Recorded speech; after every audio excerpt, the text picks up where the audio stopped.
parte lunedì 24 marzo, una giornata non si capisce bene, tanta pioggia, adesso sembra che il sole spunti ed è una bella cosa perché abbiamo iniziato la primavera, vedremo che primavera sarà. Ne parleremo questa mattina con due ospiti graditissimi. Abbiamo in presenza la dottoressa Alessia Grassigli, Presidente Ordine Medici Veterinari. Grazie dottoressa di essere ritornata a Sveglia Veneta. Grazie a tutti, buongiorno a tutti. E saluto anche il professor Giampiero Dalla Zuanna, professore di demografia all'Università di Padova. Parleremo anche di una cosa molto importante perché, sa professore, noi sentiamo tanti numeri, bisogna vedere chi dà i numeri perché noi alla fine diamo veramente i numeri perché non capiamo più niente, uno dice una cosa, uno dice un'altra. Io ho avuto un fisico importante che mi ha detto: lei Mirella si faccia dare i numeri. Ho capito io, bisogna vedere chi mi dà i numeri però, perché dei numeri io li contesto anche a volte, anche sul turismo, nelle famose colline del Prosecco, e quando ci vado non vedo mai nessuno, dicono che sono piene di turisti. Mo saranno tutti chiusi negli alberghi perché io non riesco a vederli, nelle cantine si vede, sono chiusi là perché io ci vado e non li vedo. Comunque non importa, i numeri bisogna interpretarli. Allora dottoressa, si apre la stagione della primavera, poi arriverà l'estate, questi animali amici dell'uomo, così a parole, poi in verità la prima cosa che molti uomini fanno, specialmente dei responsabili, prendono il fucile e uccidono, specialmente lupi, orsi. Adesso abbiamo le nutrie che devastano gli argini, così dicono, come sempre fosse colpa dell'animale poveretto che non ha nessuna colpa perché qualcuno ha deciso che, non essendo animali autoctoni, di portarceli qua e adesso non li vogliono più perché distruggono. Com'è la situazione, dottoressa? Cosa ci dice? Beh, allora, la situazione per quanto riguarda i lupi, come si sa, vivono nelle nostre province, vivono soprattutto a ridosso della provincia di Belluno. Poi molto spesso i lupi scelgono il Piave come la loro autostrada per venire giù in pianura e negli anni passati è stato possibile proprio seguirli. Ci raccontavano alcune guardie provinciali anni fa che proprio hanno seguito una coppia di lupi attraverso il Piave fino ai Monti Lessini. La convivenza col lupo deve esserci in qualche modo, sì, perché noi non possiamo comunque fare a meno del lupo, nel senso che quando c'è un vuoto in natura viene preso da altri, quindi quando io tolgo il lupo perché mi uccide le galline, perché mi distrugge, non è che ho risolto il problema, quello è uno spazio che in natura verrà riempito da qualche altro animale e non è detto quindi che il problema si risolva, ma io posso anche andare a peggiorare la situazione. Quello che si può fare è cercare un equilibrio in questo senso e comuni, province e regioni possono lavorare in questo senso e a parte che vengono rifondati i danni portati dagli animali selvatici. Poi chi spara ai selvatici, cioè gli animali selvatici, sono patrimonio indisponibile dello Stato, quindi sparare a determinati tipi di animali è reato, quindi lo voglio ricordare a chi pensi di difendere. Capisco la frustrazione di vedere il proprio lavoro distrutto o rovinato in questo senso, ma si incorre anche in determinati reati. Allora, io ho visto una foto molto bella sul telefonino, proprio ieri mi sembra, di questo rospo con la femmina sulle spalle aggrappata che stanno attraversando. E poi ho letto di questo ristoratore che dice non è possibile chiudere la strada per questi animaletti e perché io ho dei grossissimi problemi e lo trovo una cosa incredibilmente che mi fa del male. Lei cosa risponde? Allora, i rospi e le rane ce ne sono sempre meno. Io mi ricordo un'infanzia in cui mi addormentavo sentendo il gracchiare delle rane, adesso è una cosa che i miei figli magari non conoscono nemmeno. Questi tipi di animali sono molto importanti perché mangiano, tra l'altro, le larve di zanzare, di insetti e adesso, proprio a causa del cambiamento climatico, siamo sempre più pieni di malattie portate da questi insetti vettori cosiddetti, quindi di malattie che hanno bisogno di alcune zanzare, flebotomi per infettare i nostri animali e anche l'uomo. Ed è importante quindi preservare il più possibile le rane e i rospi. Poi come farlo? Chiudere le strade. So che ci sono molte associazioni che si preoccupano di spostare le rane e fargli attraversare le statali. Sì, ci sono, ma non è possibile pensare di tolgo la rana come prima per il lupo, tolgo la rana, non ho più la strada chiusa e quindi ho risolto il mio problema, perché se continuiamo tutti a pensare di essere su un'isola deserta e non su una barca enorme in cui siamo tutti coinvolti nella stessa maniera, non ne usciamo vivi davvero, perché in medicina veterinaria e adesso anche in medicina umana si parla di One Health, cioè una salute unica che prende a tutto tondo il pianeta e passa dalla natura, come intesa come verde, dal mondo animale e dall'uomo. Quindi se non ci si interseca e ci si incastra rispettando noi in primis le altre due questioni, non ce la possiamo fare. Oddio, ho dei seri dubbi sentendo anche le politiche di Trump. Cioè non è che siamo molto tranquilli, no. Bisogna vedere poi alla fine se deciderà lui o qualcun altro, perché tanti anni di democrazia, tanti anni anche per capire, ecco, queste energie rinnovabili, poi all'improvviso comando io, faccio quello che voglio io e chi se ne frega di quello che è stato fatto fino adesso. Ma io direi che siccome c'è un unico cielo, non è che abbiamo il cielo divisi, e quello riguarda un po' tutti. Allora, professor Dalla Zuanna, lei invece cosa ci racconta, che numeri ci dà, come vede la situazione? Prego. A questo proposito, sì. Ma insomma, si è parlato prima della cosa di Trump e lì io sono veramente molto preoccupato. Molto preoccupato perché, come diceva la dottoressa, l'abbiamo visto col Covid, insomma, ci ha messo pochi giorni il Covid dalla Cina ad arrivare in Italia. Siamo veramente, a causa dei grandi spostamenti che ci sono, cioè non è confrontabile con le epoche passate, no? La rapidità in cui le malattie possono andare da un posto all'altro, si possono spostare nei modi anche difficilmente prevedibili. Quindi a questo punto di vista avere delle grandi organizzazioni internazionali ed avere i governi che hanno un atteggiamento prudente su queste cose e avere anche da parte un'attenzione a quello che dicono gli scienziati su queste cose è assolutamente fondamentale. Se non lo si fa, per esempio c'è stato adesso, l'ho letto, io non sono un esperto ma sono rimasto orripilato, insomma c'è questo che dice che è meglio lasciare diffondere l'influenza aviaria, così si selezionano gli animali più robusti, no?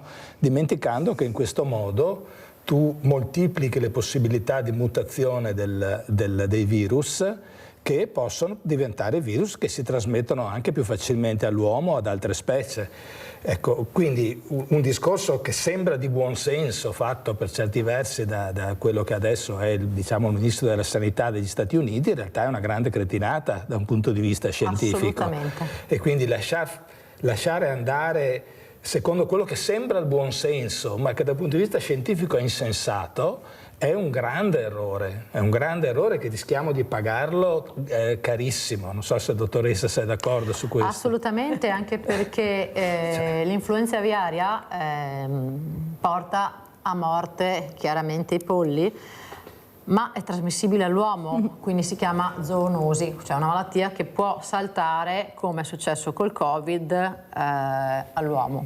Noi in particolare, qua in Veneto, c'è una delle più importanti concentrazioni di allevamenti di polli.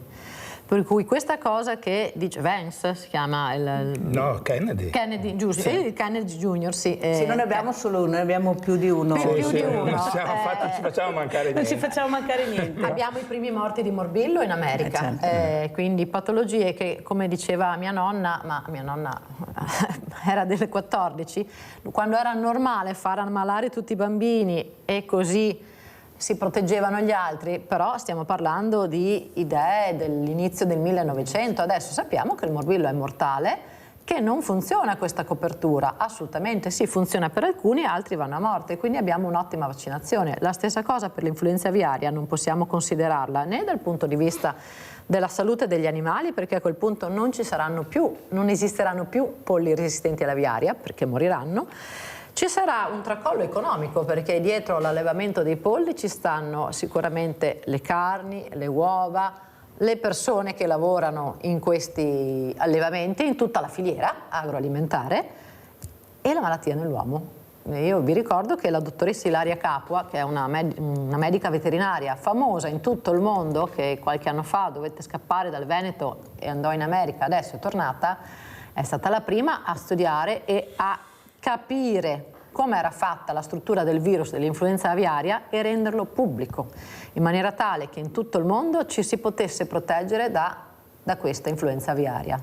La paura, se ci sarà un salto definitivo nell'uomo, che questa influenza aviaria sia anche peggio del Covid, per cui stiamo molto attenti quando abbiamo ministri come Kennedy in America che dicono queste cose, ma anche qua da noi qualcuno che se ne esce con queste alzate d'ingegno.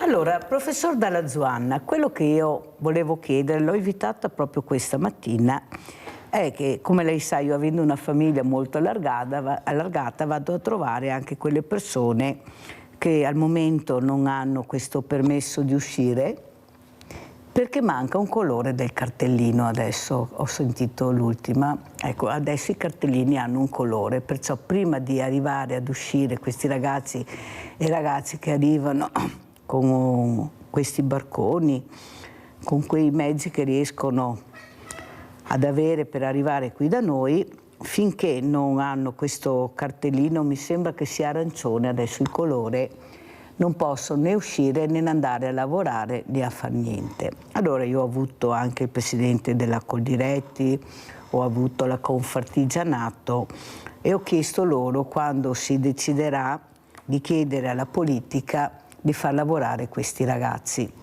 che molti mi dicono ma non sanno lavorare, non sanno l'italiano, perciò prima bisogna insegnare a loro come si lavora. Io parlando con questi ragazzi, allora minimo sanno 3 lingue, minimo. Non sapranno l'italiano, ma ne sanno altre di lingue, forse meglio dei nostri anche a volte. E soprattutto mi dicono, io dico, cosa sai fare? Allora mi dicono l'agricoltore, il falegname, sanno fare un po' di tutto. L'unica cosa che non sanno è lavorare con i nostri strumenti, perché non li hanno là. Poi parlo con imprenditori e dico scusi, lei ha assunto del personale straniero, come si trova? E tutti mi dicono benissimo, anzi lavorano molto bene. Allora ci dai i numeri, professore, che qualcuno finalmente si svegli. Un mio ospite ha detto che i veneti si imbaucai, ho adoperato proprio questo termine, perché non riusciamo a capire cosa aspettiamo per far lavorare queste persone. Le aziende sono in forte crisi, non riescono a trovare, ma non perché non li abbiamo, non ci sono, inutile che ce la raccontiamo, non ci sono. E perché non si riesce ad accelerare? Io ho avuto anche politici sabato, ho chiesto anche loro, ma non se ne viene fuori. Sì, stiamo facendo qualche passetto, ma un po' alla volta dobbiamo aspettare, prima dobbiamo trovare lavoro ai nostri. Ci dice com'è la situazione, professore, dal suo punto di vista, come la vede? È molto semplice in realtà, nella sua semplicità. Io spero di riuscire a spiegarmi. L'anno scorso, lei mi chiede i numeri, le do qualche numero, l'anno scorso il Veneto ha avuto, se guardiamo la popolazione in età fra 20 e 64 anni, cioè l'età che si lavora, diciamo, ha avuto una perdita di 40.000 persone. Cioè ci troviamo perché sono molto meno i nuovi ventenni rispetto a quelli dei nuovi 65enni, no? Quindi 40.000 persone in meno. Di quanto è stato il saldo migratorio in Veneto, cioè la differenza fra quanti sono entrati e quanti sono usciti, è stato di 13.000. Quindi noi l'anno scorso abbiamo avuto un buco, diciamo così, quanto è? 40 meno 13, cosa fa? 27.000 persone. 27.000 persone in meno. Quello che ha detto prima Mirella è sacrosanto, cioè queste persone, noi non abbiamo i numeri per riuscire a tenere in piedi il sistema lavorativo veneto, anche perché delle persone, dei nuovi pensionati, metà più o meno sono lavoratori manuali. Dei nuovi ventenni del Veneto l'80% hanno un diploma. Quindi nello stesso tempo abbiamo una società che ha bisogno, non solo l'Italia ma anche la California, in tutto il mondo, c'è bisogno ancora di lavoro manuale e ci sarà bisogno anche nei prossimi anni, perché la società nostra post-industriale, intelligente artificiale, eccetera, ha bisogno di persone che assistono gli anziani, ha bisogno di persone che fanno la raccolta dei rifiuti, il porta a porta ha bisogno delle persone che prendono il nostro bidoncino, lo mettono sul camion e tutte queste cose qua. Quindi questi che dicono le persone che diceva lei che arrivano con le barche eccetera, noi dobbiamo limitare l'immigrazione irregolare, anche perché porta morti, storie eccetera, però quando le persone ci sono bisogna farle lavorare e bisogna farle studiare, questo è automatico e chi lo fa va premiato appunto con meccanismi di integrazione accelerati, non c'è niente da fare, questo è quello che dobbiamo fare. Chi fa questo si trova con società belle che più ricche perché appunto riescono a continuare nel percorso di sviluppo. Chi non lo fa si trova, magari dal punto di vista ideologico è contento, ma delle volte l'ideologia si scontra con la realtà che per fortuna la testa dura, quindi ogni tanto viene fuori, no? Però professore, così è la vita. Però c'è anche da dire un però. Scusa, un'altra cosa. Sì. Questo non deve naturalmente farci dire siamo tutti fratelli, siamo tutti buoni, certo. eccetera. Cioè, alle persone che arrivano va chiesto di conformarsi alle nostre leggi, va spiegato bene come funzionano le cose in Italia, che è diverso rispetto ad altri paesi, eccetera. Però appunto bisogna farlo sapendo che di fondo che di queste persone non solo c'è bisogno, ma ci sarà ancora bisogno per i prossimi 20, 30, 40 anni. Quindi dobbiamo adeguare la nostra società a questo. Vede, professore, l'ho chiamata perché la parola integrazione nel profondo nord dove vivo io fa ancora fatica ad essere accettata.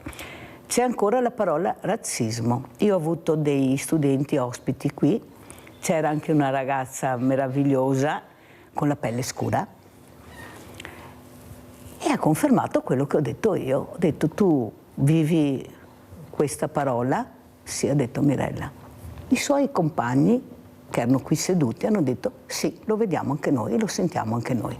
Allora capisce che faccio fatica a capire dove si vuole andare a parare, perché se continuiamo a chiuderci, perché noi siamo bravi a chiudere tutto mio, solo mio, non andremo da nessuna parte, faremo la fine degli Incas, secondo me, perché è un mondo che si sta espandendo, basta vedere chi è un po' illuminato, che non è di sicuro agli ultimi posti come siamo noi, perché delle politiche che hanno investito soprattutto sulla famiglia, sulla cultura. Io ho dato questa carta questa lettera che vi ho letto sabato, è 3 giorni che la faccio vedere, la leggo, la giro, per far capire che se non si investe nella cultura non si va da nessuna parte.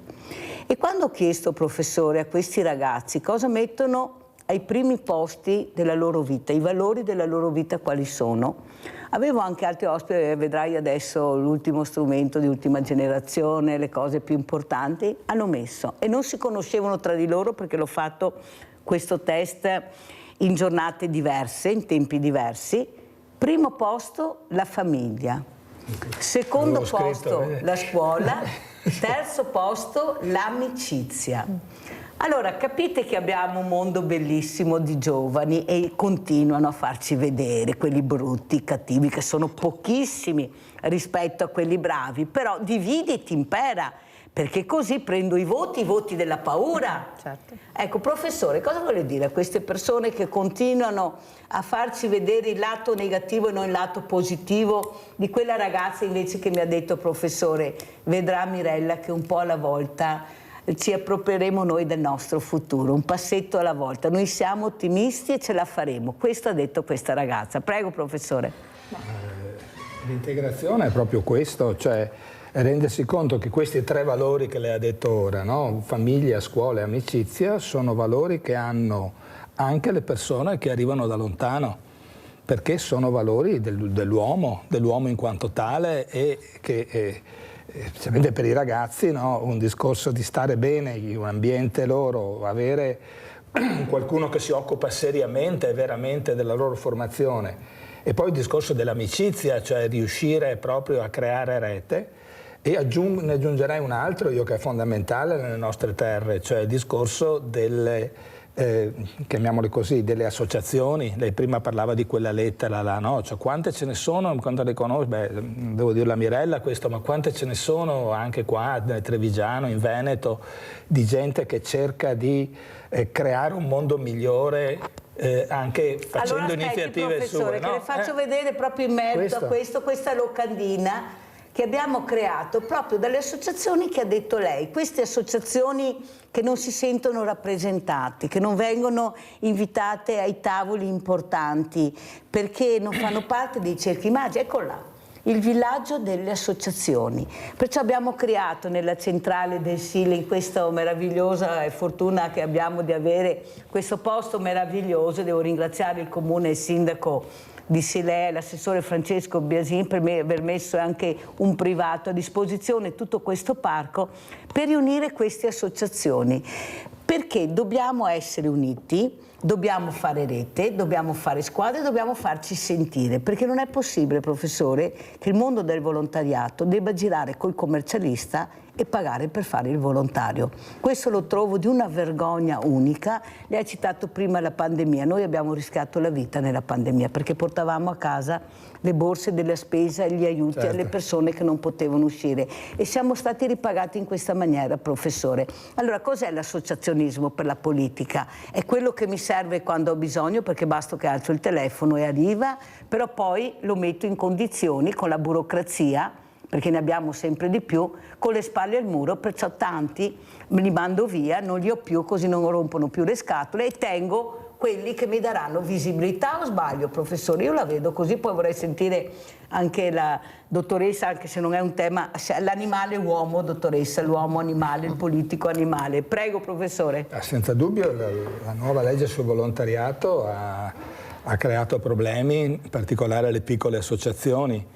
È vero che c'era bisogno di mettere un po' di ordine per tante cose, eccetera, sia dal punto di vista fiscale che da un punto di vista, come posso dire, delle responsabilità civili da parte delle persone che fanno queste cose, perché insomma, ci si occupa di cose anche delicate, eccetera, non vanno messe sottovalutate.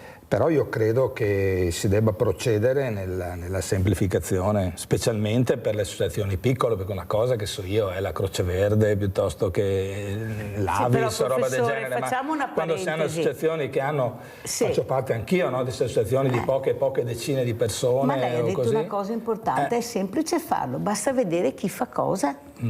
Tu cosa fai? Mi puoi aiutare in questo. Invece cosa hanno fatto? Hanno fatto un caglierone con un grande minestrone, siamo tutti dentro. Sì che non sappiamo chi siamo, cosa facciamo, perché tutti facciamo tutto, alla fine non facciamo niente perché troviamo il fragile. Il consiglio che posso dare nel mio piccolo è che queste associazioni cerchino il più possibile di utilizzare gli strumenti che chiedono meno burocrazia, perché è possibile anche avere associazioni non riconosciute o cose di questo tipo, eccetera, che ti permettono di schivare un po' alcune cose. Non è facile, ma... non è facile, no, professore, anche perché sono diversamente giovani, anche là non abbiamo neppure i giovani, anni e anni che facciamo lezioncine in classe, non abbiamo i giovani, vuol dire che qualcosa non funziona, perché sennò non saremo a questo punto. Rinaldo da Venezia, vai Rinaldo. Ciao Mirella e buongiorno ai tuoi ospiti. Innanzitutto quello che riguarda i lupi. Ciao Mirella e buongiorno. Sì, abbiamo sentito, vai. Buongiorno. Quello che riguarda i lupi, i miei amici su Grappa e anche i cinghiali, che i pastori, i gai pecore, i gai orti, che recintai, i cinghiali che pastrai, i lupi che colpa le bestie. E dopo non è vero che gli darai i soldi, ma gli danno a prassi, perché per dimostrare che gli ha colpa una pecora, bisogna che faccia le fotografie, chi tenga il tocco della pecora, è una prassi infinita, preferisce perdere e fine, ma dico capire volere bene le bestie, e gli uomini non ne volevamo bene, perché se più importanti i cani e le bestie che gli uomini, e a casa malati per i cani, ma dove siamo arrivati? Ma dai, al lupo 100 anni fa, vedevi in montagna, chi che scopava i lupi, li portava per tutto il paese e gli dava 1000 lire ogni lupo che scopava. È una storia questa, non è una barzelletta. E dopo, dai Mirella, bisogna volere bene le bestie, ma bisogna trovare una convivenza giusta, no?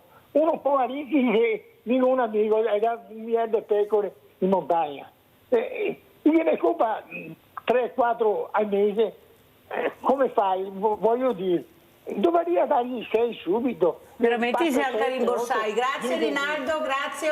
Devo andare avanti, se no non ce la faccio. Prego, dottoressa. Beh, allora, come dicevo prima, è una questione di equilibrio, quindi è chiaro che ci sono anche animali, non sto parlando poi dei lupi, ma è un concetto generale che si possono anche spostare, proprio perché ci sono zone vuote e zone piene e noi dobbiamo cercare un equilibrio. Poi sta a ognuno nel proprio lavoro, che si faccia il pastore o che si faccia qualsiasi altra professione, cercare di prevedere quali sono i danni e limitarli a priori, perché altrimenti è difficile, ma i rimborsi ci sono. Detto questo, 100 anni fa ammazzavano il lupo e davano 1000 lire, sì, per fortuna il mondo è evoluto, perché si moriva di fame, si moriva di freddo, c'erano patologie che adesso sono, non dico sconfitte, ma alcune sì, altre sono tenute sotto controllo. Non possiamo rifarci ai bei tempi antichi, perché mia nonna non ne parlava così bene del freddo che faceva in campagna, ad esempio, o del fatto che quando arrivava una gelata si moriva di fame. Quindi sì, questi sono bei ricordi di infanzia, molto importanti per il Signore, ma poco aderenti alle realtà attuali.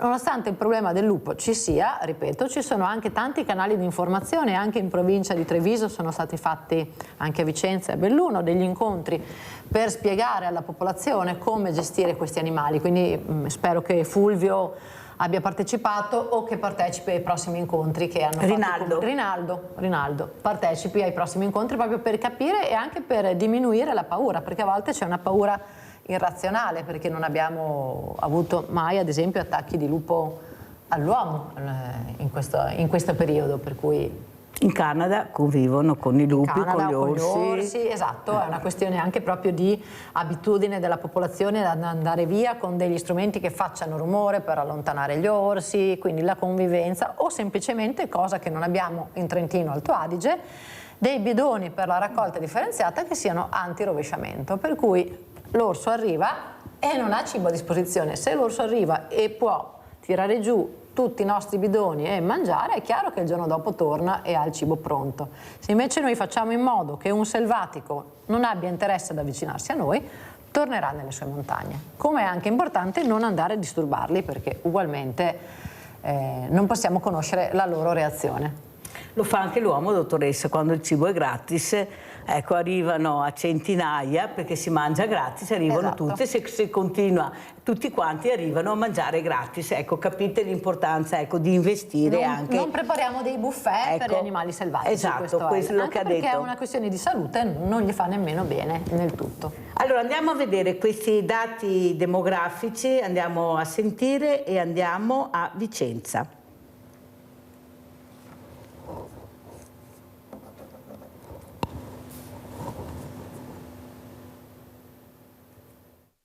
Vicenza ieri, oggi e domani. Il ritratto della città del Palladio svela una realtà in rapido cambiamento. Innanzitutto aumentano, sebbene di poco, i residenti, 84 cittadini in più nel 2024, con un totale di 110.555 abitanti.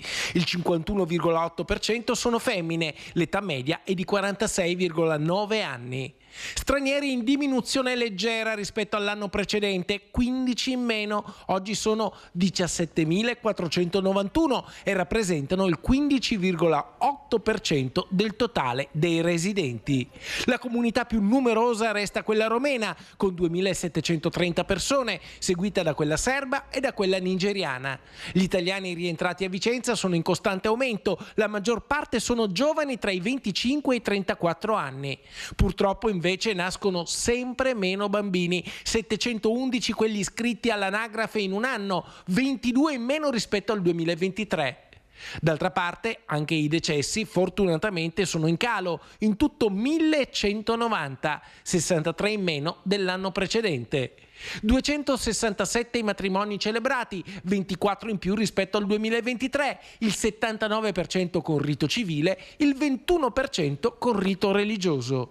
Infine, per la prima volta sono stati fotografati i quartieri, in calo gli abitanti in Riviera Berica, Anconette e Saviabona, in aumento il centro storico tranne Santa Lucia, Araceli e San Francesco, che hanno visto un calo di oltre 200 abitanti in 5 anni, e invece la zona ovest, quella con una crescita maggiore. La zona di San Lazzaro vede più 255 abitanti, tutta la zona ovest quindi, e la zona di Santa Bertilla e Maddalene più 350. Sono davvero numeri importanti in 5 anni che non vediamo nell'altra parte della città. E c'è un timido anche da segnalare aumento in centro storico con più 111 abitanti. L'aumento della zona ovest coincide con un ringiovanimento della popolazione, ma ci sono anche quartieri che stanno invecchiando, come i Ferrovieri, Anconetta e Saviabona, dove aumentano gli over 65. La cosa interessante sarà usare questi dati anche per lo sviluppo strategico della città, perché vedere dove ci sono le varie generazioni, le varie famiglie serve proprio anche a sviluppare urbanisticamente e strategicamente la città. Professor Dalla Zuanna, lo trova interessante o preoccupante quello che abbiamo sentito? Perché abbiamo parlato di Vicenza, ma può valere per tante città nostre. Prego. Sì, certo, questo che abbiamo sentito di Vicenza equivale più o meno a quello che sta succedendo in quasi tutte le città del Veneto, diciamo sopra gli 80-100.000 abitanti. Sarebbe interessante mettere insieme questi dati con quelli dei comuni di cintura che mediamente stanno crescendo di più. Ancora adesso c'è questa tendenza delle nuove famiglie di trasferirsi nei comuni vicini perché costano meno le case di solito, poi anche hanno spesso servizi anche per le famiglie molto buoni, per esempio il caso di Padova con Albignasego, con Rubano, cose del genere. Diciamo che dal punto di vista demografico è interessante vedere questa continua, come si chiama, sempre grande numero più alto di decessi piuttosto che di nascite, che a Vicenza in questo caso è stato un po', ha permesso che la popolazione non diminuisca grazie a un saldo migratorio positivo. Gli stranieri diminuiscono, però diminuiscono specialmente per l'acquisizione di cittadinanza, cioè nel senso che alcuni stranieri diventano italiani e quindi così. Per cui insomma, c'è una dinamica interessante. È importante che i comuni queste cose le guardino e mi fa piacere che a Vicenza, come anche in altre città naturalmente, io presento il caso di Padova, ma immagino anche Treviso, insomma, abbiano presente bene quello che succede nei quartieri, perché ci sono enormi differenze fra un quartiere e l'altro. Ci sono quartieri, a Padova in particolare abbiamo fatto un bello studio, che l'ho fatto io assieme a un mio collaboratore, proprio per andare a vedere, proprio ormai con gli strumenti che ci sono adesso si può andare a vedere, che so io, siamo andati a vedere noi tutte le persone con più di 65 anni, la distanza a cui abitano di alcuni servizi fondamentali. Abbiamo scoperto per esempio che metà di loro non riescono ad andare a un supermercato a piedi come distanza o cose di questo tipo. Lo stesso vale, no, le farmacie è messo un po' meglio, mentre sono messi male ormai l'accesso ai bancomat. Ormai i bancomat li hanno tolti molti bancomat in giro e quindi la persona che si può spostare solo a piedi fa fatica, e questo è brutto perché vuol dire che questi anziani devono dipendere da altri per poter fare alcune cose fondamentali per la loro vita, insomma. Ecco, per cui che i comuni studiano bene queste cose è veramente importante. Giusy da Treviso, vai Giusy. Ciao Mirella, buongiorno ai tuoi ospiti. Volevo fare una domanda alla dottoressa Grassilli. Dottoressa, come mai quando che sentiamo dire che sono mancate 2 persone, una o due, per aver mangiato la carne col morbo della mucca pazza, ma come mai solo una o due? E le altre non saranno mica vive se hanno mangiato la stessa carne? Poi chiedo alla dottoressa, noi diversamente giovani, specialmente quelli che prendono 350-600 euro al mese, come fanno a mantenere un cagnolino, dottoressa, con visite, vaccini e medicine che costano un sacco di soldi? Dovrebbero vedere l'ISEE, perché costano tanto queste medicine, e chi che può prenderle, che hanno un po' di soldi, va bene, ma i nostri anziani che hanno una piccola pensione, che sono la loro compagnia, questi cagnolini, e dovrebbero vedere l'ISEE, dottoressa. Non si può? Vi ringrazio. Grazie Giusy, però la domanda è molto articolata, deve rispondere bene la dottoressa Grassilli, perciò dopo la pubblicità.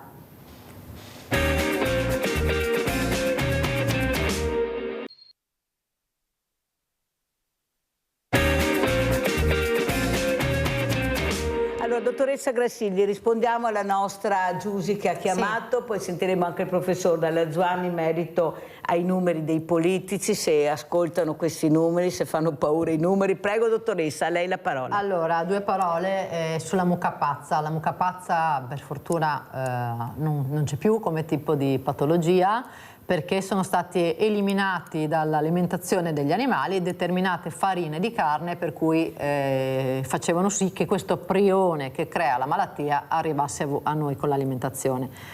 È una malattia che ha fatto molta paura, che fa molta paura, ma statisticamente, se dobbiamo pensare ai numeri, diciamo che è molto più pericoloso andare in macchina, andare in bicicletta, stare fermi sotto il lampadario in salotto. E detto questo, è una malattia che comunque è presente anche in medicina umana, indipendentemente dalle farine animali, ma è sempre una patologia per fortuna molto limitata.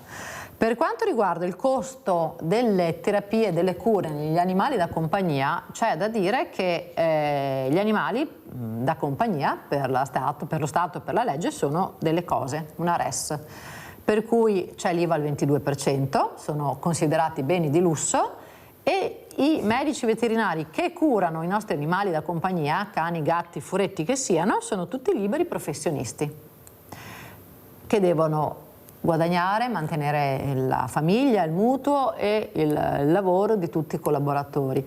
Per cui il costo delle terapie è vero, è un problema reale, il costo delle spese medico-veterinarie, però è un qualcosa di cui difficilmente penso sia fattibile che se ne faccia carico la sanità pubblica, che è già in una difficoltà estrema. Abbiamo le liste d'attesa, abbiamo le liste di galleggiamento. Pensare di poter drenare altri fondi pubblici sulla sanità degli animali da compagnia penso davvero sia anche fuori luogo in determinate situazioni e visto quello che si sente in giro. Come diceva Giusy, in caso di necessità, però con l'ISEE a mano e andando in comune, sentendo i servizi sociali, sicuramente i colleghi dell'ASL, perché molti colleghi sono impiegati, sono dipendenti pubblici, qualcosa si può fare. Rimane il fatto che gli animali sono appunto dei beni di lusso e tali vanno trattati e questo è brutto da dire, ma è la realtà dei fatti. Noi abbiamo una libera professione medico-veterinaria stressatissima. Pensate che il medico veterinario è a rischio di burnout più del medico umano, quindi siamo a dei livelli di stress ineguagliabili. Tutti gli anni qualche collega si suicida, a fronte di una professione che ha una delle minori redditività a livello nazionale. Quindi abbiamo un lavoro che prende 24 ore al giorno, Natale, notti comprese, e non si diventa nemmeno ricchi. Per cui gestire tutto questo diventa davvero difficile. In caso di necessità come quelle che ci pone la nostra ascoltatrice, l'invito è proprio di sentire i servizi sociali e il proprio comune di residenza. Molto chiara, dottoressa Grassilli. Allora, professor Dalla Zuanna, i numeri, abbiamo dato molti numeri questa mattina ai politici, anche al governo, i numeri fanno paura a volte. Abbiamo visto quando sono scesi gli agricoltori nelle piazze, hanno rivisto quello che avevano deciso di fare. Ma quali numeri fanno paura? I numeri che non danno visibilità, i numeri che danno visibilità, i numeri che ti devono impegnare, specialmente i numeri che chiedono i cittadini italiani, impegnarsi nella famiglia. Abbiamo le scuole a pezzi, mancano gli asili, costa tutto carissimo, gli stipendi sono fermi e fermi da anni, così le pensioni, come si fa a sopravvivere? Io al banco alimentare, lo dico sempre, professor Dalla Zuanna, ho famiglie che con 2 stipendi non riescono ad arrivare a fine mese, sono persone che lavorano. E poi ho sentito quell'imprenditore che ha detto: io vorrei capire dove sono questi 6 milioni di poveri. Forse questo imprenditore non ha capito che i 6 milioni di poveri sono anche persone che lavorano e non ce la fanno. Prego, professor Dalla Zuanna. Sì, naturalmente il tema è molto vasto, ma mi focalizzo su una cosa. Il problema veramente importante che c'è in Italia sono i bassi stipendi, perché in particolare per alcune fasce, insomma, cioè c'è stata un'inflazione importante, cioè un aumento dei prezzi importante negli ultimi anni, concentrato specialmente su alcuni beni, specialmente i beni alimentari e l'energia, le bollette, e queste sono spese ineliminabili, cioè nel senso che uno non può non mangiare, non può non scaldarsi, eccetera. E quindi queste sono cose che hanno pesato molto su alcune categorie in particolare. Purtroppo, anche se il governo ha cercato di fare alcune misure importanti, sia questo governo sia quello precedente, per cercare di tutelare le fasce medio-basse, però il potere d'acquisto che c'era prima, potere d'acquisto vuol dire la possibilità di comprare cose, che c'era prima della fiammata di inflazione che è stata legata alla guerra dell'Ucraina, legata a altre cose, non è stato recuperato per molte fasce di persone. E queste alla fine arrivano al banco alimentare, insomma, cioè, perché per forza, cioè, come fai? Cioè, tu non puoi cercare di evitare questo. La cosa un po' brutta che c'è in Italia rispetto a altri paesi è che questa cosa colpisce anche persone anziane, eccetera, ma è molto concentrato in Italia la povertà sulle famiglie con figli. E questa non è una cosa, è una brutta cosa perché se il bambino povero poi diventa una persona che fa fatica a poter studiare, fa fatica ad andare avanti e rischia di perpetuare anche nella generazione successiva la povertà, no? E quindi su questo, però per riuscire a alzare gli stipendi servono riforme radicali importanti, cioè non è che ce la caviamo così con poco, cioè noi abbiamo per esempio i contributi più alti d'Europa. Al di là delle tasse, no? Parlo dei contributi per i pensionisti e anche le bollette, sì. E qua sono scelte che vanno fatte, ma siccome non esistono pasti gratis, se dobbiamo abbassare alcuni costi dobbiamo alzarne altri, insomma non è banale. Tutto questo con un debito pubblico enorme che fa sì che quello che noi paghiamo di interessi ogni anno è superiore a quello che diamo alla sanità, tanto per dire. Per cui si è sempre un po' chi deve prendere decisioni su queste cose fra l'incudine e il martello, perché non è facile, però bisogna lavorare in quella direzione, senza dubbio.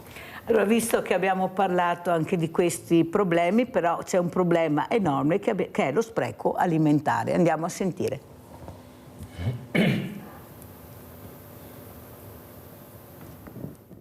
Evitare lo spreco alimentare e fare solidarietà ridistribuendo il cibo che altrimenti andrebbe buttato. Il mercato agroalimentare di Padova insieme alle ACLI ha presentato il progetto di monitoraggio ed efficientamento di recupero delle merci che circolano al MAP. Si tratta di eccedenze, non di scarti, è importante sottolineare questo. Trattandosi di eccedenze, qualche anno un po' di più, qualche anno un po' di meno, però fa valere tra 1,5 milioni e 2 milioni di euro di prodotti che vengono donati tramite una rete appunto di enti creditevoli alle persone del territorio, quindi prodotti che se non ci fosse questo tipo di attività sarebbero buttati via, quindi dal cestino alla tavola delle persone, non perché sono prodotti da buttare via ma perché non c'erano meccanismi tali da poterli recuperare. Negli ultimi anni la fascia dei nuclei familiari considerati poveri si è estesa e c'è sempre più bisogno di cibo. In questi ultimi anni abbiamo a che fare con un fenomeno del tutto diverso e nuovo, che è la povertà del lavoro povero, di chi cioè è occupato ma percepisce un reddito molto basso, insufficiente alle sue esigenze. Il progetto, appena iniziato, durerà fino alla fine febbraio del 2026 grazie ad un contributo del Comune di 10.000 euro. Mettiamo in atto quello che abbiamo sempre detto, che la sostenibilità deve avere due direzioni, quella economica e quella ambientale, e andando a implementare questo progetto che già esiste, già funziona, ma grazie a questo monitoraggio lo andremo a rendere più stabile, più organizzato, anche grazie alla collaborazione di MAP, ACLI e grossisti. Pensiamo di riuscire a ottimizzare questi lavori e fare quindi ancora di meglio.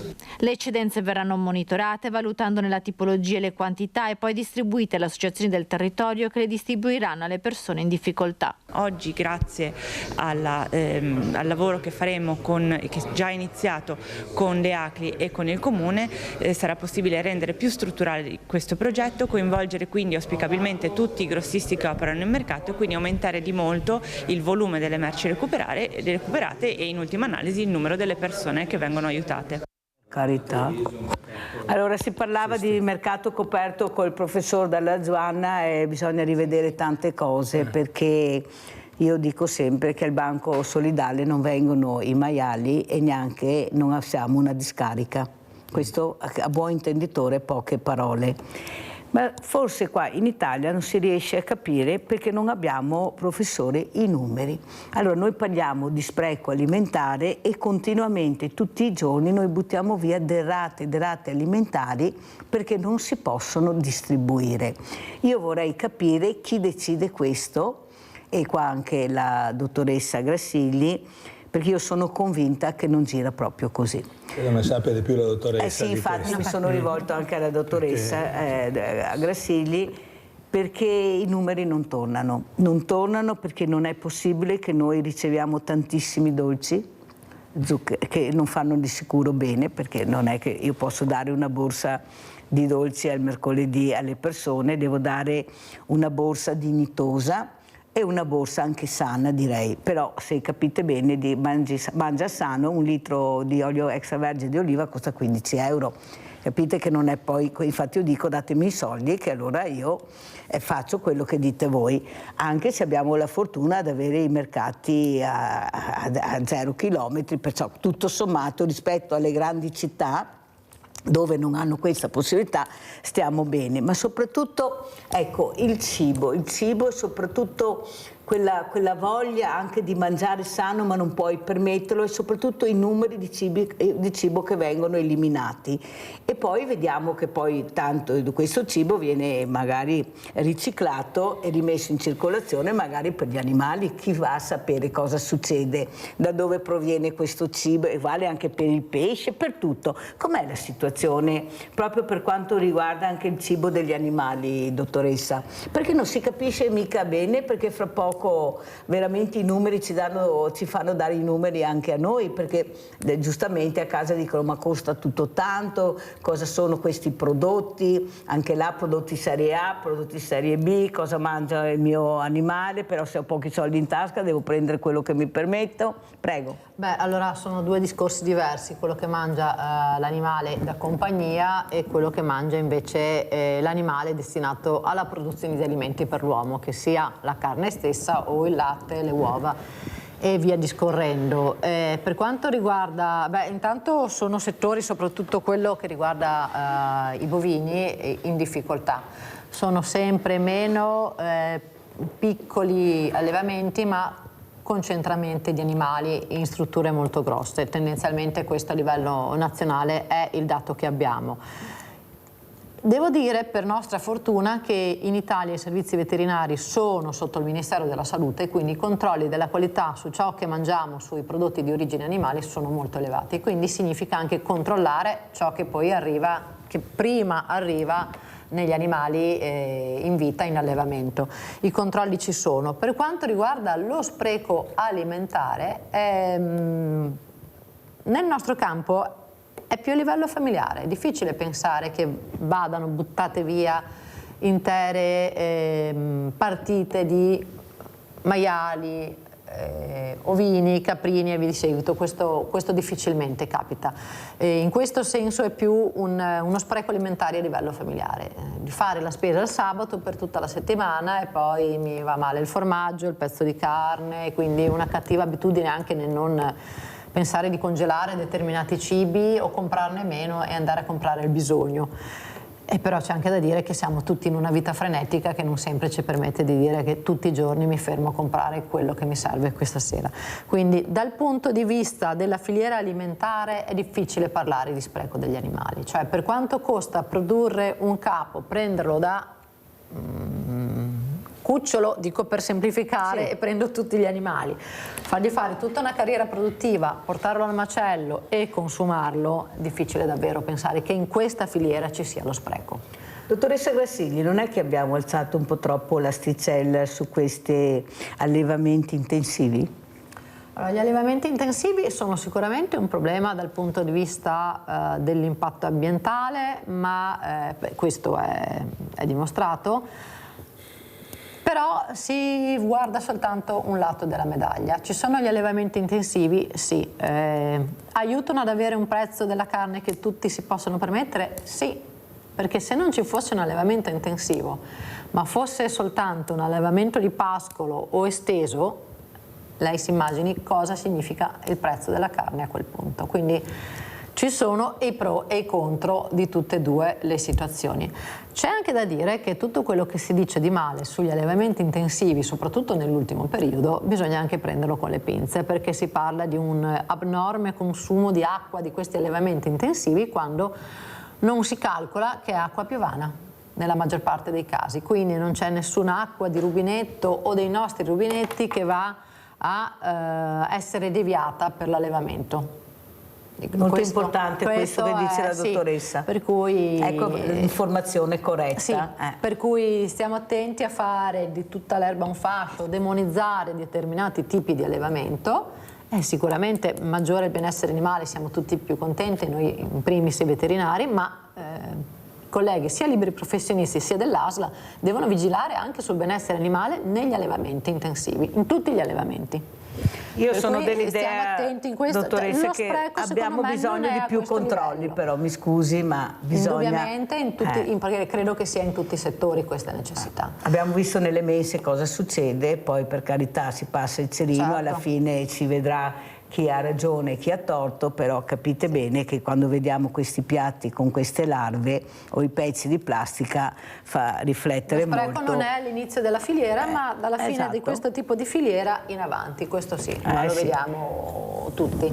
Grazie dottoressa Grassilli, sentiamo come chiude il professor Dall'Azuano, ormai abbiamo finito il tempo, che numeri ci vuole dare in chiusura, professore, e che messaggio vuole lasciare questa mattina a Sveglia Veneti? Ma il messaggio è che noi tutti siamo bombardati da numeri, no? In particolare anche chi di noi guarda un po' i social, eccetera. Ecco, il consiglio è sempre di diffidare perché molto spesso i numeri vengono dati un po' a casaccio, e cercare di controllare le fonti, cercare di incrociare le cose, insomma non essere mai questo. Nello stesso tempo il secondo francobollo che provo a dire è quello di fidarsi un po' della scienza, fidarsi degli scienziati, fidarsi di chi queste cose le fa da tanti anni, perché non mi ricordo chi era, che forse era un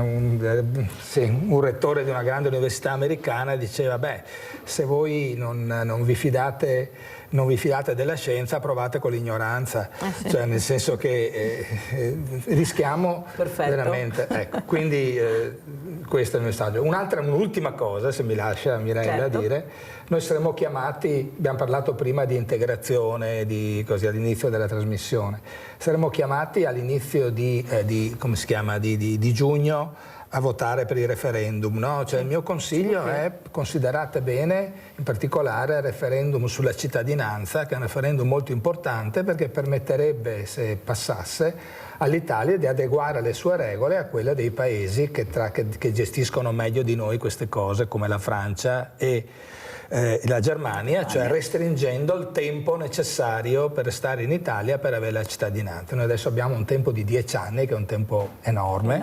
Mentre portarlo a 5 anni vorrebbe dire proprio cercare di accelerare, perché guardate, l'integrazione buona per gli stranieri è prima di tutto un bene per gli italiani. Dobbiamo partire da questo. Allora, prima di salutare gli ospiti abbiamo Paola da Padova. Vai Paola. Sì, ciao Mirella, ciao. Buongiorno ai tuoi ospiti.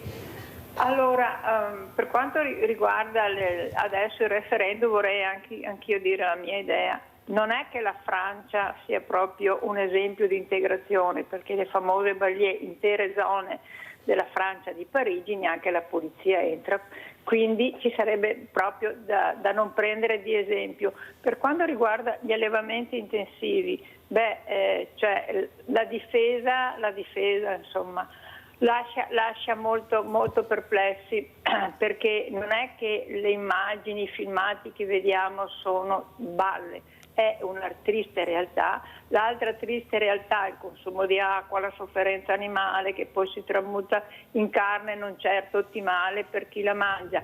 C'è anche il grandissimo, enorme problema dell'antibiotico resistenza, che solo in Italia fa migliaia di morti, a livello europeo sono oltre 100.000.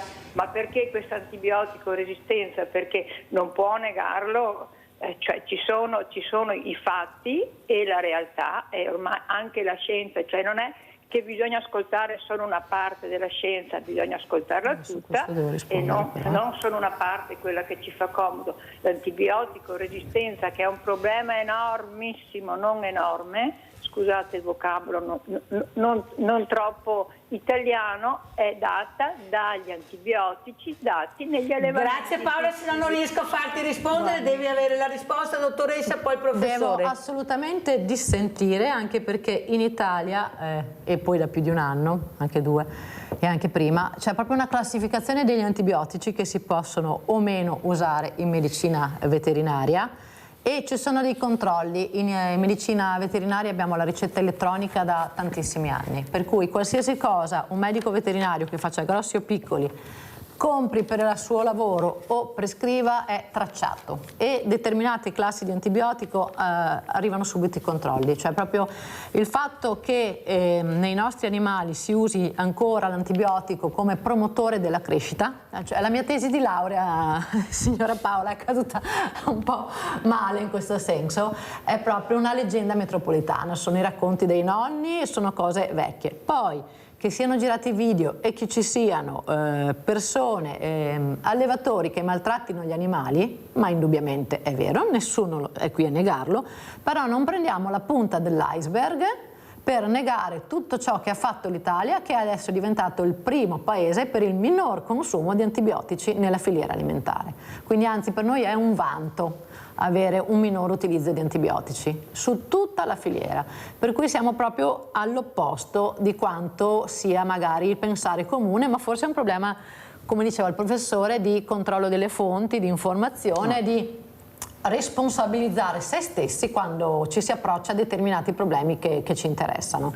Professore, come chiudiamo? So che ci vorrebbe una trasmissione, come dice lei, però dobbiamo chiudere. Solo 20 secondi sulla Francia, per dire che l'Italia, per sua fortuna, non ha fenomeni di banlieue tipo la Francia, perché anche le nostre città, 17% di stranieri a Vicenza, abbiamo sentito prima, è un numero importante, però se andiamo a vedere sono per lo più molto sparpagliati nel territorio, e questa non è stata una scelta, adesso non abbiamo tempo di parlarne, però è una cosa che spinge proprio ad accelerare l'integrazione, perché queste persone già vivono accanto a noi in tutte le città. Quindi il caso della Francia è importante proprio per non ripetere i loro errori, ma non è certo l'errore quello di accelerare accelerare il percorso di cittadinanza. L'errore della Francia è stato un altro. Grazie al professor Giampiero Dalla Zuanna, grazie alla dottoressa Alessia Grassilli di essere stati con noi. Pubblicità.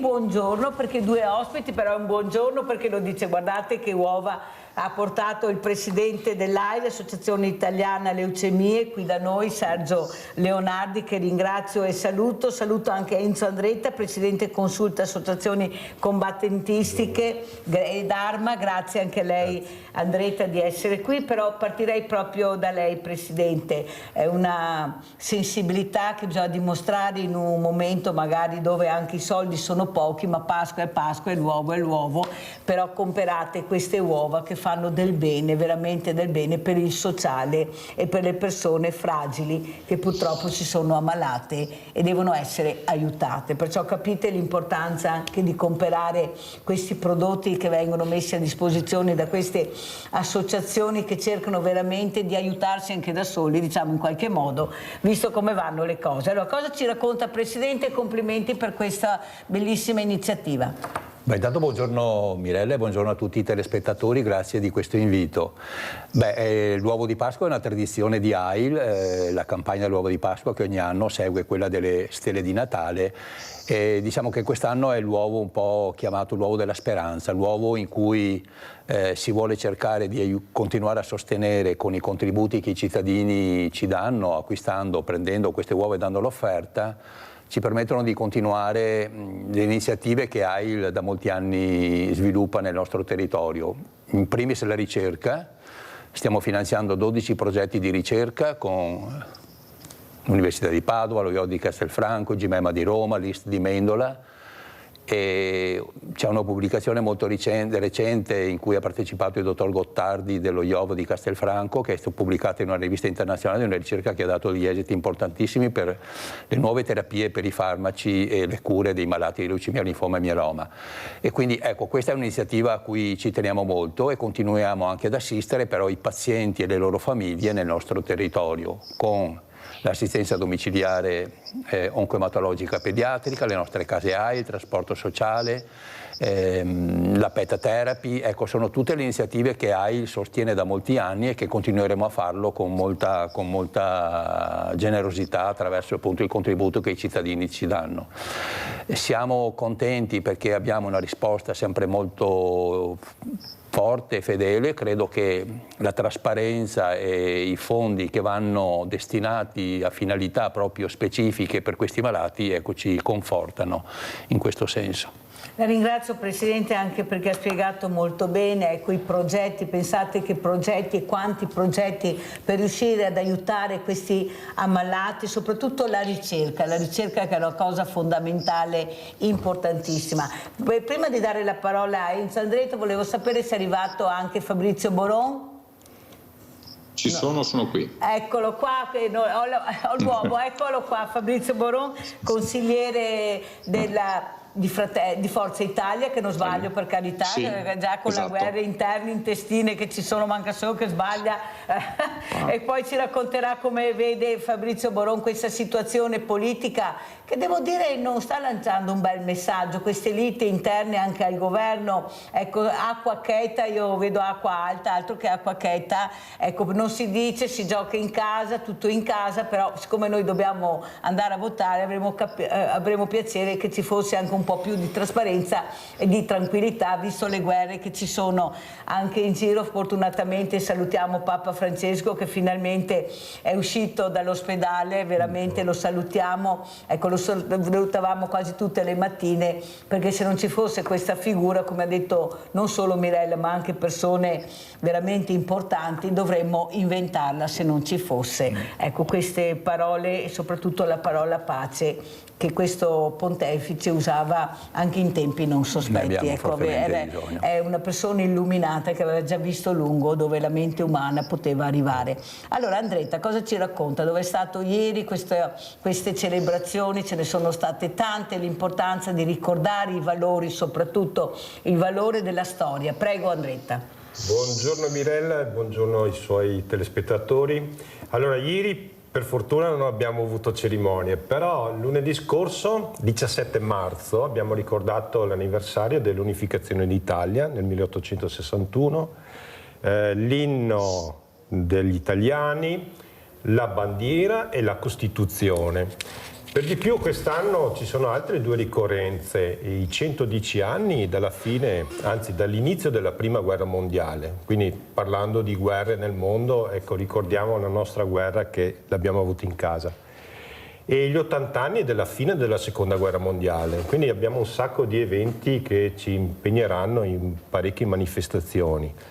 E quindi motivo più ricordare cosa è stata la guerra, cosa ha provocato e farne memoria perché non continuino queste distruzioni nel mondo, perché stanno veramente creando danni a tutti i livelli. Presidente Andretta, come state vivendo voi che rappresentate la storia delle guerre, i ricordi dolorosi, il giorno della memoria, il giorno del ricordo, eppure sembra che qualcuno abbia dimenticato, che la storia non l'abbia letta, non abbia lasciato dei segni e dei numeri, prima si parlava di numeri, i morti che quelle guerre fanno. Ecco, come state vivendo questa situazione che non è una situazione tanto allegra, perché no, tutto sommato ci sta bene, no, non vediamo, invece noi dobbiamo capire cosa sta succedendo. Voi come la vedete questa situazione, voi che vi occupate proprio di questi ricordi, di queste giornate, dell'unione, ecco, soprattutto importante della Costituzione? Prego. Beh, sicuramente preoccupa questa situazione che ci è vicina, quindi questi climi ostili che non si riescono a trovare una soluzione di pace veramente fanno paura. Poi diciamo che le testimonianze di chi ha vissuto nei periodi di guerra ormai non ci sono più, quindi nel tramandare ai giovani questi fatti, queste cose successe è un po' difficoltoso. Abbiamo degli istituti scolastici per fortuna che accolgono testimonianze e quindi ecco, si cerca di ricordare questi eventi. Noi con le nostre manifestazioni cerchiamo di essere in piazza, sensibilizzare la gente nelle problematiche che ci sono e vedere di riuscire a sistemare un po' questa situazione. Infatti i giovani, come dice Andretta, sono poco coinvolti, però hanno le idee molto chiare, non parlano di guerra, i giovani parlano di pace, di tranquillità, di serenità, di un ambiente politico. Boron, come mai la politica non ascolta molto queste parole? Ecco, è sempre proiettata su altri temi che i cittadini italiani, ma non solo italiani, i cittadini europei non vorrebbero quasi tutti, a parte qualcuno. Noi abbiamo bisogno di democrazia, di pace. Cosa ci dice Boron? Com'è la situazione? Lei è un politico di lungo corso, sa cosa si discute nelle stanze dei bottoni, ecco, perché fa parte di partiti anche importanti che sono al governo, il partito di Forza Italia, queste liti tra Tajani, che è un moderato, e Salvini, che alza sempre di più l'asticella per primeggiare. Ecco, com'è la situazione, Boron? Ma guardi, la situazione è quella della tipica rivalità politica, no? Che troppo spesso viene messa davanti invece di guardare ai problemi reali, ai problemi sostanziali che le persone vivono tutti i giorni. Come diceva bene lei, i suoi ospiti, oggi in particolar modo quello che è le guerre in corso, che non hanno solo prodotto ovviamente quello che magari la televisione ci fa vedere tutti i giorni, ovvero distruzione e morte, cosa veramente reprovevole, ma hanno prodotto effetti sulle persone normali, pensiamo al nostro paese, di difficoltà nel tenere in piedi la propria famiglia, pensiamo al caro bollette, pensiamo all'energia aumentata, pensiamo ai costi che sono esplosi in qualsiasi contesto e che hanno messo in difficoltà lo stesso paese, lo stesso Stato nel momento in cui va a fare i bilanci. Cioè la difficoltà di fare un bilancio in Italia in particolar modo col debito alto è dettato da costi continuamente in aumento e per i quali ovviamente non bastano più le risorse che hai, e sappiamo benissimo come in questo paese la tassazione è altissima, difficilmente puoi andare ad incidere ancora sulla tassazione per recuperare risorse, perché poi sarebbe un danno economico maggiore. Ecco, io mi augurerei che a volte la politica potesse fare questo percorso, no? Un percorso di discussione su quello che sono i temi, i problemi, e invece troppo spesso, sa qual è cosa ho verificato io a volte anche in regione, che se uno ha una buona idea, ma ovviamente lo dice dalla posizione sbagliata, a volte non va bene. Cioè, il primeggiare, l'essere primo e voler sempre determinare la propria immagine troppo spesso magari scavalla quello che è il confine della possibilità di far scelte buone. Lei ricordava ad esempio il dibattito politico che sta avvenendo in questi giorni. È un dibattito politico dettato su questo, cioè chi cerca di ragionare e guardare in faccia la realtà e fare ragionamenti tranquilli, pacati su quello che sono i problemi sostanziali, e chi invece tenta di primeggiare, tenta di imporre la propria immagine in qualsiasi modo, anche creando frizioni politiche all'interno di maggioranze di cui il Paese non ne ha bisogno. Il Paese oggi non ha bisogno di chi vuol sempre apparire, ha bisogno di persone serie che sappiano ragionare sui problemi e anche magari crudamente le mettano sul piatto per trovare le soluzioni necessarie. Ora fermo un secondo perché abbiamo Vladimiro da Rovigo, se no mi cade la linea, poi andiamo anche dal presidente dell'AIL. Vai Vladimiro. Grazie Mirella, ciao. Ne approfitto di quello che stava appunto parlando il consigliere. No? In effetti anche me ieri avevo ascoltato in televisione i resoconti, sono rimasto proprio a bocca aperta. Cioè, mi sembra di assistere a delle questioni quasi marziane, cioè roba proprio al di fuori. Cioè, e due aspetti che non so buono da capire. Il primo, che è un dibattito che lei proprio veramente assente rispetto a quello che sono i problemi non unici ma principali delle persone, cioè se parla solo di pochi argomenti senza mai citare gli altri. Bisogneria come minimo citare anche gli altri. Uno può dire, secondo me questo argomento è più importante, se discute se è più per questo o altro, ma è veramente l'assenza degli altri problemi. E secondo l'inutilità del cioè, su quello che sta capitando in Ucraina ma anche in giro per il mondo, l'Europa è assente, non ha nessun potere, non ha nessuna voce in capitolo.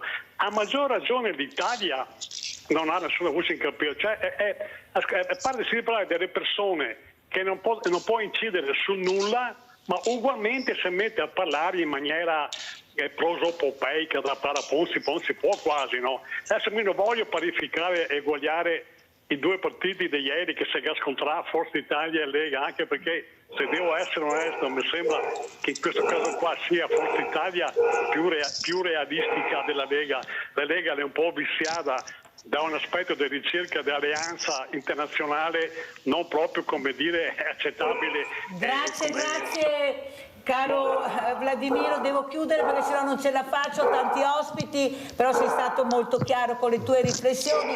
Allora, Presidente Sergio Leonardi, come commenta le parole che ha sentito lei, che sta spiegando l'importanza invece della ricerca, investire nella ricerca che è fondamentale anche per il popolo italiano? Allora, io rispondo rispetto ai giovani che prima sono stati citati, che vogliono la pace, perché volevo parlarvi di un progetto che stiamo conducendo con un istituto di scuole superiori di Treviso, dove 31 giovani stanno partecipando a una formazione importante, PCTO, quei progetti di alternanza scuola-lavoro, per sensibilizzare al dono, per programmare la giornata del dono e per portare 50 nuovi donatori a donare cellule staminali, che sono le cellule che oggi vengono utilizzate nei trapianti di midollo osseo, per i trapianti di malati di leucemia, che può essere la scorsa settimana. Che può essere midollo osseo, esatto. Cellule staminali. Adesso si sta andando sempre di più verso le cellule staminali perché è un modo forse anche meno cruento e più semplice per raccogliere. Quindi abbiamo portato questi ragazzi e qui vorrei sottolineare una cosa: i giovani vogliono giustamente la pace, perché la loro vita davanti credo che hanno in prospettiva vuole essere una vita di pace, quindi poter realizzare i loro sogni, le loro aspirazioni come giovani, però li abbiamo trovati particolarmente sensibili alla solidarietà e al desiderio del dono. Allora, noi li vediamo poco presenti in associazioni, si parlava anche prima con il presidente della consulta dell'associazione Dharma, li vediamo poco presenti nelle associazioni. Però secondo me la colpa è nostra, degli adulti. Bravo. Perché non li coinvolgiamo su progetti concreti e dove loro possono esprimere anche la loro capacità e la loro realizzazione. E quindi io credo che i giovani vanno presi per mano e condotti, ci hanno commosso per quello che hanno prodotto in questi giorni, un video, un racconto emozionale, hanno prodotto, insomma in poco tempo hanno prodotto il materiale che veramente ci ha emozionato ed è stato bellissimo. Perché li avete fatti diventare protagonisti ed è quello che vogliono loro. Ci siamo anche noi, lasciateci, sbagliamo, per carità, però poi riprendiamo. Abbiamo Antonio da Padova, vai Antonio. Buongiorno Mirella e buongiorno anche agli ospiti. I giovani vogliono la pace, ma quale pace? Non si può dire vogliamo la pace, bisogna dire perché c'è sta guerra. Allora bisognerebbe che ci fossero dei giornalisti coraggiosi che dichiarassero realmente perché sta guerra è scoppiata. Perché a me non mi basta dire la pace. Io so che qualcuno ha provocato questa guerra e questo qualcuno venne di là dall'oceano. Provocò questa guerra perché volevano danneggiare l'Europa che stava in comunità con la Russia. hanno immesso questo sistema qua in modo che noi interrompessimo i rapporti con la Russia e lasciassimo i rapporti con l'America. Ora paghiamo il gas 8-10 volte quello che lo pagavamo prima con la Russia e quindi praticamente perché è scoppiata sta guerra? È questo che mi faccio di ragionamento. E per quale motivo che noi abbiamo i nostri cari giornalisti che nessuno ha il coraggio di prendere a mano questo discorso qua, perché non ti puoi mica dire che c'è un aggressore e un aggredito, no. La storia di Cappuccetto Rosso e il lupo non esiste qua. Qua esiste che qualcuno ha provocato sta guerra per indebolire l'Europa, per fare i comodi degli americani. Ma io ho il coraggio di dirlo, perché ho sentito anche i telegiornali degli anni del 2014, i telegiornali perché scoppiò sta guerra. Grazie Antonio, devo chiudere, se no non ce la fanno a risponderti, però sei stato anche tu chiaro. Allora, Presidente Andretta, come rispondevo ad Antonio da Padova, poi sentiamo anche Boron, prego. Non è facile individuare il perché è scoppiata questa guerra. Sicuramente ci sono dei fatti regressi dove hanno un po' creato questo malumore, però non è facile capire perché. Sicuramente fattori economici e geopolitici, esatto, quindi speriamo soltanto che si riesca a arrivare a una pace che soddisfi entrambi le parti. Il motivo non si sa, ma si sa in parte, nel senso che c'è sempre qualcuno che vuole diventare sempre più forte, sempre più grande, sempre più potente, questa è la verità. Il problema è che muoiono persone che non c'entrano niente, che non hanno fatto niente, e nonostante le guerre cambiano anche con altri strumenti, ma i morti sono sempre quelli, sono i civili, i soldati che non c'entrano niente, che devono andare al fronte, e i civili, e pensate ai fragili che non possono neppure fuggire. Ecco, nessuno li nomina mai, io invece li nomino. Pensate a quelli che non riescono neppure a fuggire perché hanno queste problematiche. Allora Boron, ma la politica dovrebbe intervenire prima, cioè la prevenzione dovrebbe essere fatta prima, tutti questi tavoli, questi giri intorno al mondo, questi stati generali, questi anche dibattiti che si creano tra i potenti della terra, ma alla fine cosa servono se poi ci ritroviamo sempre punto da capo con la guerra iniziata e che non termina mai? Perché? Non si sa. Perché tutti vogliono primeggiare, ed ecco qua, io sono il più forte e devo vincere io, anche se i morti ormai sono dei numeri che veramente ci fanno raccapricciare. Prego Boron. Guardi, una guerra scoppia sempre per un fattore economico, di interesse economico, sempre. Poi la motivazione morale che uno può dare, e la storia lo insegna, può essere variegata, può essere per qualsiasi tipo di motivo, ma il fondamento di una guerra è sempre un fattore di economico, di potere, cioè ovvero conquistare territorio, conquistare influenze al fine di ampliare la propria sfera economica. Quello che sta succedendo e che è successo fino adesso in Ucraina e quello che è successo nel passato lo dimostrano. Poi è vero che la politica dovrebbe in qualche modo trovare il punto di incontro al fine di non far scoppiare guerre. Però è anche vero che sono gli stessi politici che siedono in quei tavoli che poi alla fine varcano quel confine, no? E trovano magari la scusante per poter lanciare una nuova guerra. Io ormai sono diventato abbastanza vecchio per pensare che le guerre non debbano più accadere o non accadranno più, purtroppo. Il problema è sempre individuare chi in quel contesto ci guadagna e chi ci perde. Io credo che nella questione ucraina ci sia un fattore determinante che è partito 10 anni fa e che purtroppo nessuno si è accorto, o perlomeno in Europa nessuno osservava. E oggi è sotto gli occhi di tutti. Da una parte certo lì, il contesto NATO, che non è che possiamo sempre però levarci, no, le responsabilità. Quando parliamo di America, parliamo comunque di un contesto che è quello occidentale NATO di cui l'Europa fa parte e siede prendendo decisioni. Gli ultimi diciamo, direttori, comandanti, come vogliamo dire, della NATO sono tutti europei, quindi non è che possiamo toglierci dalle responsabilità. E dall'altra parte un mondo ovviamente sovietico, un mondo russo che vive ancora magari di nostalgia, cioè del fatto della propria forza e della propria presenza. Come ha detto lei, quando due mostrano il petto, poi alla fine no, la scintilla viene fuori.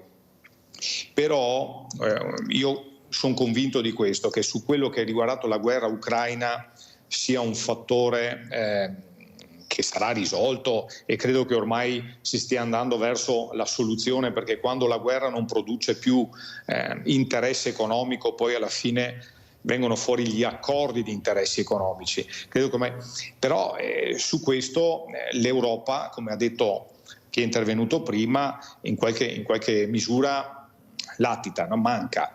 Ha voluto fare diciamo la parte forte, la parte dura, e alla fine è stata scavalcata dagli Stati Uniti, è stata scavalcata da Trump. Ci rendiamo conto che queste popolazioni dovranno emigrare, dobbiamo andarsene, e avete visto che numeri ci sono, specialmente di giovani, hanno dei numeri impressionanti, noi ce li scordiamo, ecco, solo a vederli fanno molta impressione, e questi popoli arriveranno nei paesi dell'Europa, bene o male arriveranno in qualche maniera.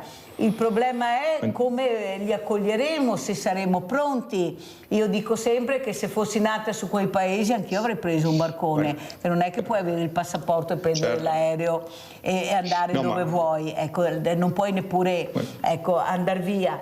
E allora scappi per cercare un mondo migliore, anche perché adesso abbiamo una tecnologia che bene o male arriva, dice ma perché devo morire di fame, di sete?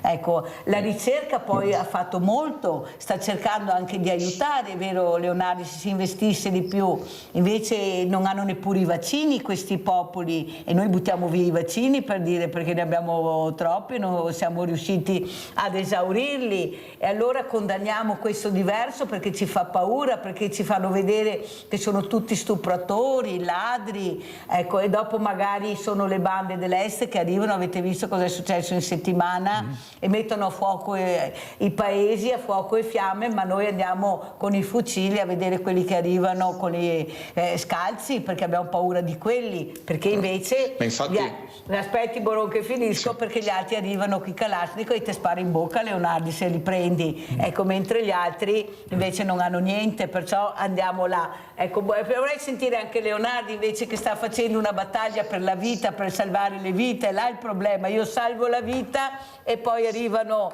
questi grandi del mondo e dicono no, basta Leonardo, adesso buttiamo una bella bombetta, facciamo saltare per aria tutto. No, speriamo di no, dai. Abbiamo bisogno di pace, abbiamo bisogno che i grandi della terra si mettano d'accordo e trovino le soluzioni. Come hanno fatto con i vaccini? Nel rispetto anche dell'autonomia che ogni paese deve avere, delle scelte anche che vuol fare per il proprio futuro e per la propria gente.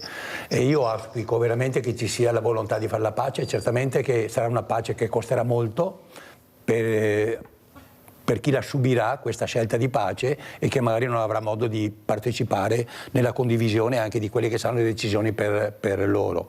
Ecco, la nostra associazione preferisce parlare di ricerca, di sostegno ai malati, perché la nostra battaglia è un po' quella, il nostro impegno è un po' quello, e quindi continueremo a farlo. Abbiamo Daniele da Verona, poi continuiamo e vedremo anche le slide che ha portato Sergio Leonardi, prego. Sì, buongiorno, salve a tutti. Buongiorno. Niente, allora il concetto di questo mondo qua si basa purtroppo su vita mia, morte tua. Di conseguenza tutto gli va a seguito. Le guerre sono sempre state fatte, da che mondo è mondo, per un discorso economico.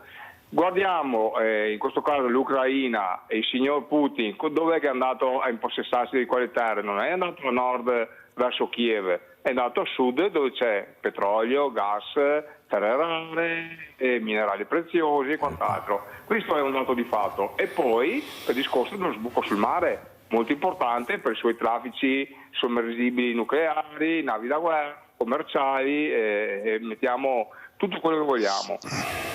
Poi il discorso degli immigrati, l'immigrato continuiamo a dire è una ricchezza, dipende perché è proprio un fattore economico-matematico, mi spiego meglio.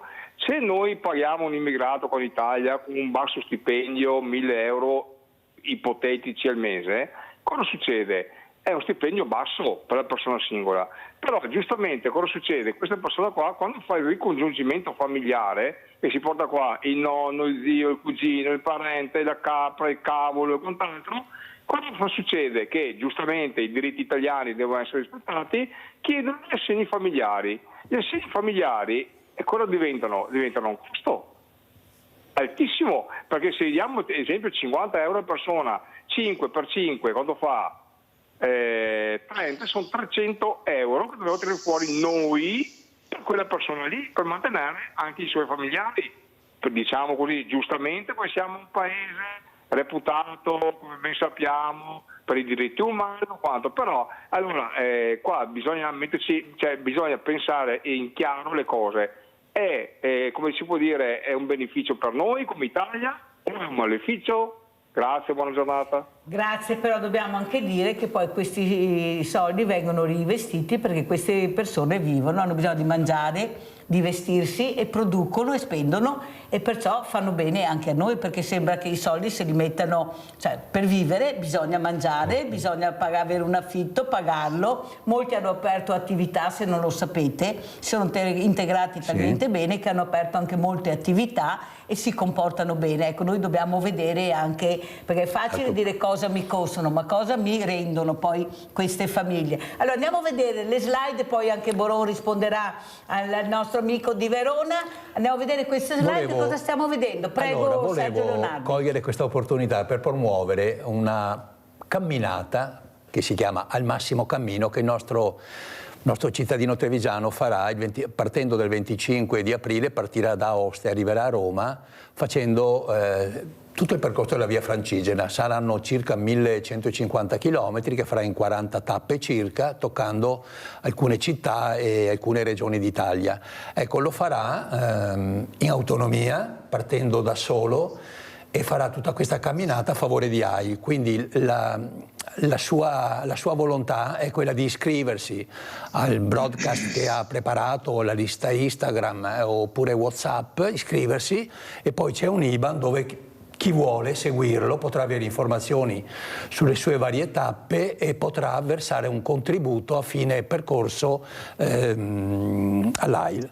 Questo è uno scopo di questa camminata, quindi in bocca al lupo a Massimo che farà questa camminata, ecco, per la ricerca e per l'assistenza oncoematologica pediatrica della provincia di Treviso. Questa è cittadinanza attiva per il bene della comunità. Pensate cosa riescono a fare, cosa si inventano pur di investire, poi avere i soldi di investire nella ricerca. Allora Boron, andiamo avanti perché sennò il tempo è tiranno. Ecco, come commenta la telefonata dell'amico di Verona, prego.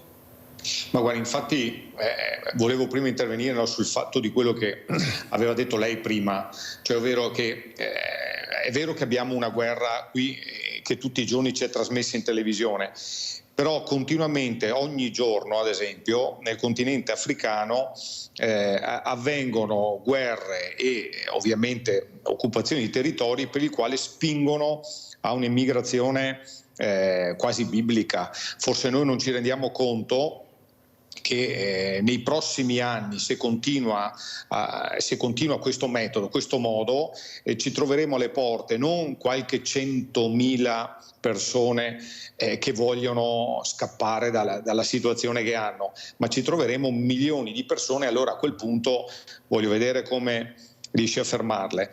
Ecco, quando si parla di immigrazione, e lo dico con tutta la conoscenza e la coscienza del caso, cioè è vero che fa più effetto puntare il dito su quello che ovviamente è il delinquente di turno o lo spacciatore o il bivacco che si trova, tutto quello che si trova nelle città, ma ci sono migliaia e migliaia di persone che hanno emigrato e hanno fatto ovviamente della loro vita e della loro onestà un modello di vita. Pensiamo a quante persone lavorano, pagano un mutuo, mandano i figli a scuola senza ovviamente far parlare di se stessi in altro modo.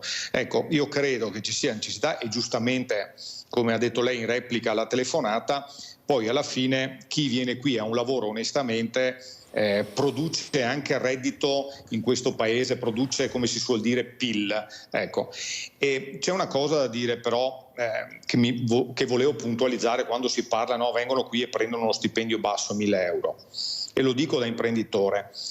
Un imprenditore che rispetta le regole paga i dipendenti con un contratto di lavoro nazionale e non lo paga in base alla provenienza. Lo paga ovviamente sulla base di regole stabilite. Quindi se qualcuno è a conoscenza che un lavoratore viene sottopagato rispetto a quello che è la contrattualistica definita a livello giuridico, è tenuto anche a denunciarlo, perché qualsiasi lavoratore regolare, assunto regolarmente in un'azienda, una fabbrica, da un artigiano, in qualsiasi luogo di lavoro, ha per legge un contratto e una paga sindacale stabilita per legge.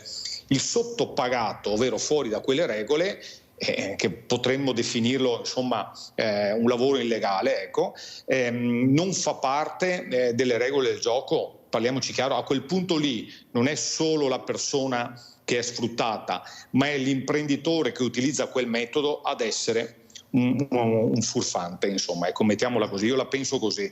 Quindi mi auguro che chi venga qui a lavorare onestamente abbia il trattamento normale che noi abbiamo tutti i giorni, perché viene qui e fa del luogo che decide di vivere, cioè questo paese, la loro prospettiva di vita, insomma. Boron, lei ha fatto parte di un partito importante che è stato al governo, che era la Lega.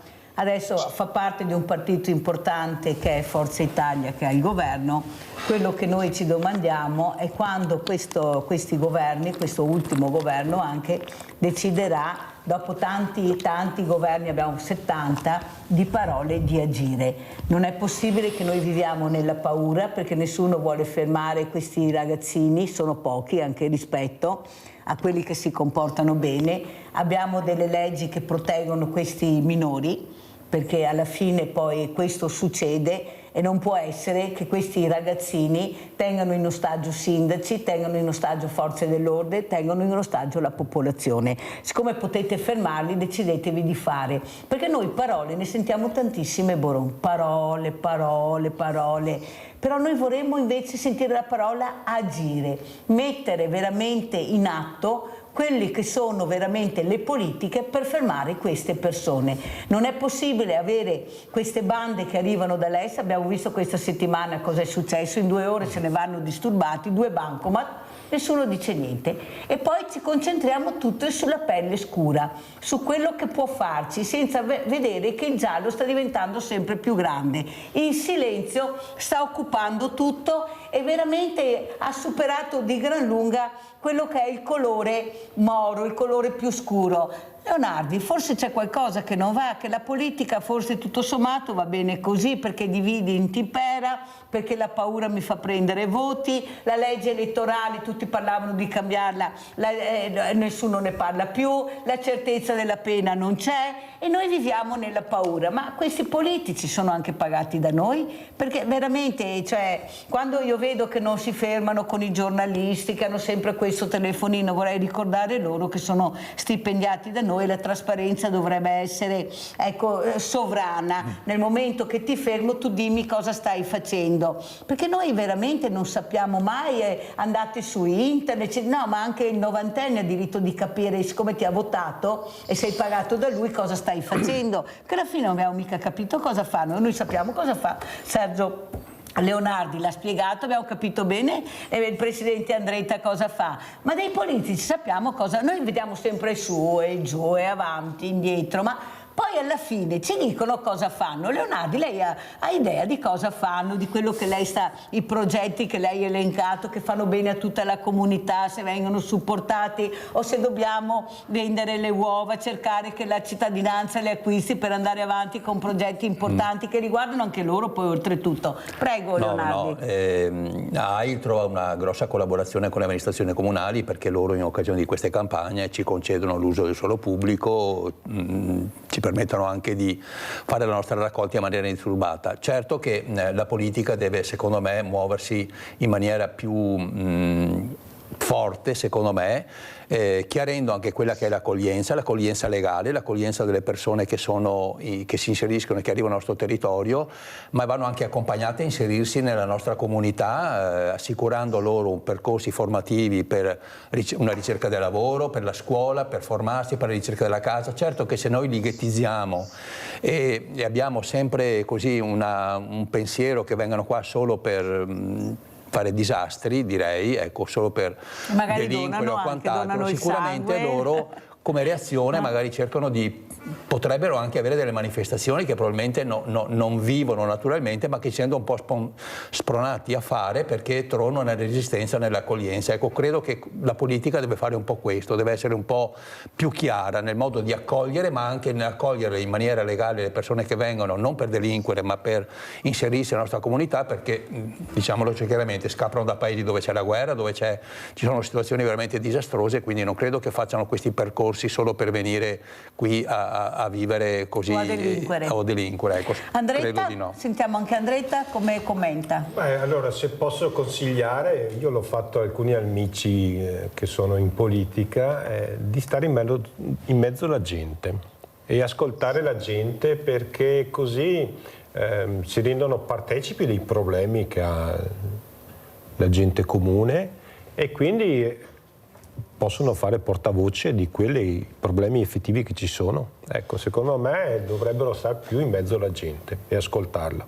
Boron come commenta quello che abbiamo detto? Anche in questo momento lei rappresenta Forza Italia qui da noi, prego, anche in Regione, prego. In Regione come va Boron? Ma in Regione, insomma, ormai si sta arrivando alla conclusione, ecco, questa è l'area che si percepisce, si sente.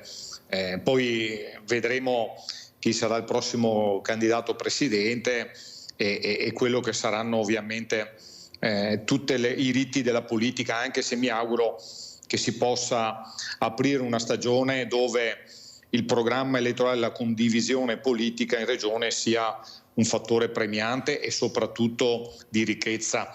Ecco perché troppo spesso, magari come le dicevo all'inizio, se l'idea viene da qualcuno che non è, insomma, in quel momento inquadrato in un certo contesto, magari viene percepita come antagonismo. Guardi, giustamente ricordava prima da dove io provengo politicamente e sono stato cacciato via per le mie idee. Guardi che io in tempi non sospetti dissi che per ogni delinquente espulso io farei entrare regolarmente due immigrati che hanno voglia di lavorare e dare una vita alla loro famiglia qui. Lo dissi in tempi non sospetti, anni fa, tanto che mi presero quasi per un eretico, no? Però la sostanza è quella, cioè la divisione delle persone non va fatta sulla religione, sul colore della pelle, da dove provengo, ma va fatta fra onestà e disonestà, fra meritocrazia e non meritocrazia. Cioè, se una persona è onesta, stabilisce la propria vita qui, crea il proprio futuro, lavoro. Mia figlia va a scuola e in classe, insomma, ormai sono da più provenienze. Guardi che la prima lingua che imparano i bambini, i ragazzi a scuola è la lingua veneta, parlano in dialetto, se vogliamo, il primo modo di comunicare che imparano, e non conoscono neanche la lingua della propria famiglia da dove proviene, e non conoscono molto probabilmente neanche come è fatto quel paese. Quando gli chiedi, quando vanno a trovare i nonni magari o i parenti in qualche paese africano e gli dicono voglio tornare a casa, quando dicono voglio tornare a casa è tornare qui. Cioè, ecco, se noi non riusciamo a capire qual è la differenza nelle persone, onestà e disonestà, difficilmente riusciamo a creare quei presupposti. Certo che la politica però non è che faccia passi da gigante in questo, caro Boron, anzi guardi, gli uni contro gli altri e voi per primi. Allora abbiamo Mirella da Riese, vai Mirella. Ciao Mirella e buongiorno agli ospiti. Dunque, tu sai che io abito un condominio con tutti stranieri. Un mese fa sono nati via una famiglia qua, compota con me, 6, marito e moglie e 4 figli. Pensa, ecco, ha lasciato un debito di 34.000 euro. Ecco, sono andata alla riunione, hanno parlato di questo, ecco, e adesso l'appartamento è vuoto, ecco, mi hanno combinato di tutti i colori, ecco, altra gente che non paga, altra gente qua, tutti stranieri, ecco, e dopo ti lasciano senza acqua. Ecco, vedi, tu guardi l'albero che cade e non la foresta che cresce. Invece questa trasmissione sta cercando di far capire che se queste persone hanno lasciato un debito di 34.000 euro vuol dire che qualcuno gliel'ha lasciato fare, perché abbiamo delle leggi che non tutelano. È questo che io voglio far capire a Boron, che rappresenta un partito importante. Noi abbiamo le leggi ma non vengono applicate, vengono interpretate. Capisci che non ne possiamo più di queste cose qua, perché giustamente poi il cittadino chiama e dice guarda cos'è successo da me, questi sono gli stranieri. È là che voleva arrivare Mirella da Riese, ma non è vero, perché abbiamo spiegato che ci sono anche persone e tante che si comportano bene, ma più fa effetto sentire la telefonata di Mirella da Riese. Hai visto che ho ragione io che sono così? Prego Presidente Leonardi. Ma non si doveva arrivare a 34.000 euro di debito, probabilmente il debito ha cominciato e a un certo punto andava fermato subito, insomma si doveva cercare di fare qualcosa. Certo però che credo che giustamente anche le leggi, come è stato detto, le leggi non aiutano forse anche a chiarire queste situazioni, perché quando uno entra in una casa, prima di poterlo eventualmente mandare via, passa molto tempo, ecco. Però ci dovrebbero essere delle norme, delle leggi che permettono di fermare subito queste persone e di poterle eventualmente o metterle in riga oppure rimandarle al proprio paese. Quello che non fa la casa AIL, la casa AIL invece che cerca veramente... alle case per ospitare le famiglie dei pazienti che vengono ricoverati a Treviso, che provengono da altre province e quindi vengono ospitati gratuitamente nella casa AIL per poter assistere vicino il loro congiunto che sta percorrendo il percorso della malattia oppure di un trapianto. Ed è tutto gratuito, Presidente, pensate, ecco, volevo che lo dicesse per far capire. No, è tutto gratuito, il trasporto sociale, l'assistenza oncoematologica pediatrica, la pet therapy, sosteniamo anche economicamente delle famiglie, paghiamo bollette alle famiglie quando sono in difficoltà, in accordo anche con i servizi sociali dei comuni, laddove i servizi sociali dei comuni non possono così per il loro bilancio, ecco, non possono sostenere delle spese oltre a quello che hanno a disposizione, ecco, AI sostiene anche le famiglie in questo senso e quindi lo facciamo con molto piacere, grazie appunto al contributo che i cittadini trevigiani ci danno con le nostre campagne, con i 5 per 1000, riusciamo ad avere un fondo che permette di sostenere tutti questi progetti e lo facciamo con molto piacere. Ci sono 2 nuove iniziative, oltre alla via Francigena che vi ho detto prima, che ci saranno in questo periodo qui, se qualcuno vuole partecipare, queste sono 2 iniziative sempre a favore di AIL.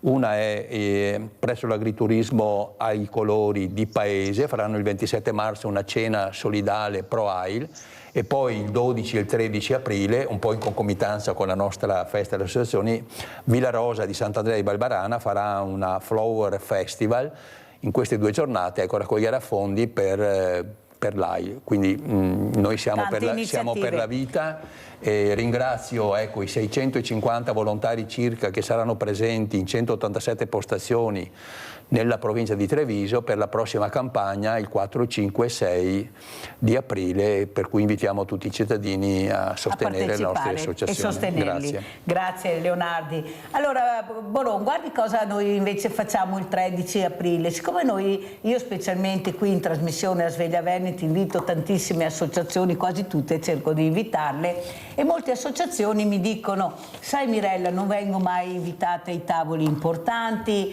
non ci arriva mai niente, non ci sentono, non ci ascoltano, i soliti noti li conosciamo, ma ci siamo anche noi, che siamo sul pezzo anche noi tutti i giorni, siamo regolarmente iscritti, però nessuno ci dice mai niente. Allora cosa abbiamo fatto? Abbiamo pensato di creare questo, il villaggio delle associazioni. Le manderò anche l'invito, Boron, come lo faccio con tutti i politici, a nome della Presidente italiana, Associazione Italiana Familiari Vittime della Strada, che saluto, Giuseppina Cassaniti, che ha richiesto questa area, per metterci tutti assieme, per far capire alla politica che noi ci siamo e ci saremo comunque, perché non è possibile, Boron, e lo dico anche a lei, l'ho detto a Fratelli d'Italia sabato, l'ho detto alla Lega, lo dico a tutto, che il mondo del volontariato giri col commercialista e paghi per fare il volontario. È una vergogna italiana, è una vergogna veramente che tutta la politica dovrebbe prendersene carico, perché se siamo arrivati a questo è colpa della politica, non certo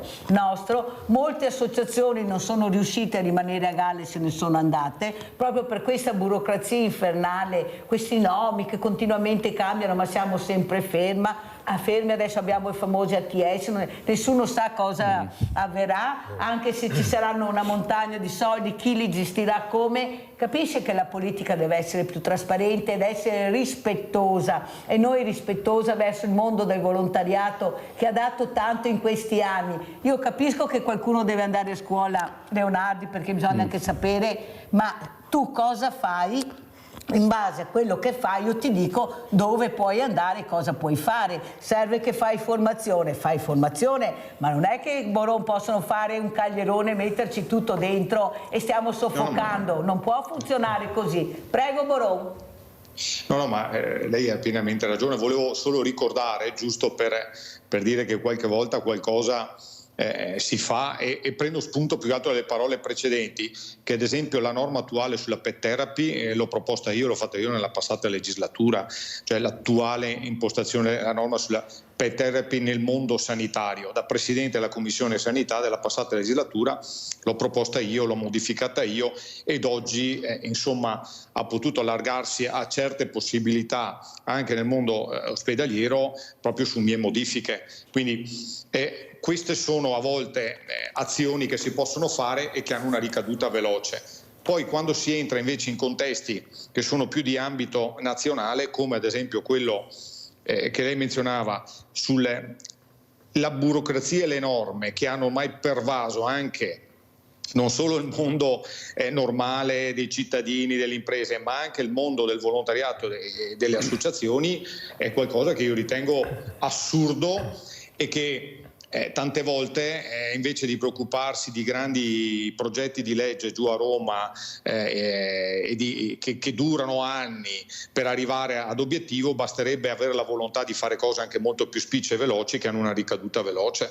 Il mondo associativo e volontariato è un contesto che non solo bisogna difendere, ma bisogna incentivare, perché sostituisce ahimè troppo spesso in maniera egregia quello che magari sono le lacune e le mancanze del sistema pubblico. Presidente Leonardi vuole aggiungere qualcosa? Prego, sì, Presidente. Rispetto a quello che diceva il consigliere regionale volevo dire questo. Io uso 3 parole prevalentemente per parlare anche di AIL. Una parola è solidarietà, ne abbiamo già parlato tanto, un'altra parola è speranza, che è quella che ci permette con le uova di dare nuova linfa alla nostra associazione, e la terza parola è sussidiarietà, perché AIL sta sostenendo dei costi presso l'azienda ULSS di Treviso, in collaborazione con l'azienda ULSS di Treviso, per l'acquisto di strumentazione tecnologica ad alto livello. Abbiamo appena donato 2 apparecchi per 350.000 euro all'azienda ospedaliera e finanziamo 12 borse di studio per medici, biologi che operano nei reparti del nostro ospedale, per permettere appunto di avere una diagnosi oncoematologica il più precoce possibile, quindi i due strumenti di laboratorio per la patologia molecolare e per la citogenetica di Treviso sono stati acquistati con questo fine, e per permettere poi tutto il processo di lavorazione del sangue, delle cellule staminali eccetera, perché i nostri pazienti possano avere quanto prima anche le terapie di sangue o di componenti del sangue che sono farmaci salvavita. E quindi per questo parliamo anche di questa parola sussidiarietà, per cui arriviamo a dare un contributo all'istituzione pubblica che è il Servizio Sanitario Nazionale, fornendo noi il personale, pagando noi con borse di studio il personale che lavora e acquistando anche strumenti tecnologici. Avete capito cosa fa questa associazione? E può fare questo per l'aiuto che riceve dai cittadini italiani. Noi dobbiamo solo ringraziare i Capisce cittadini. Boron cosa fa l'associazionismo? Perché credono nella nostra associazione, credono nella trasparenza, noi siamo tutti volontari, non percepiamo nessun ricompenso per la nostra attività. Operiamo sotto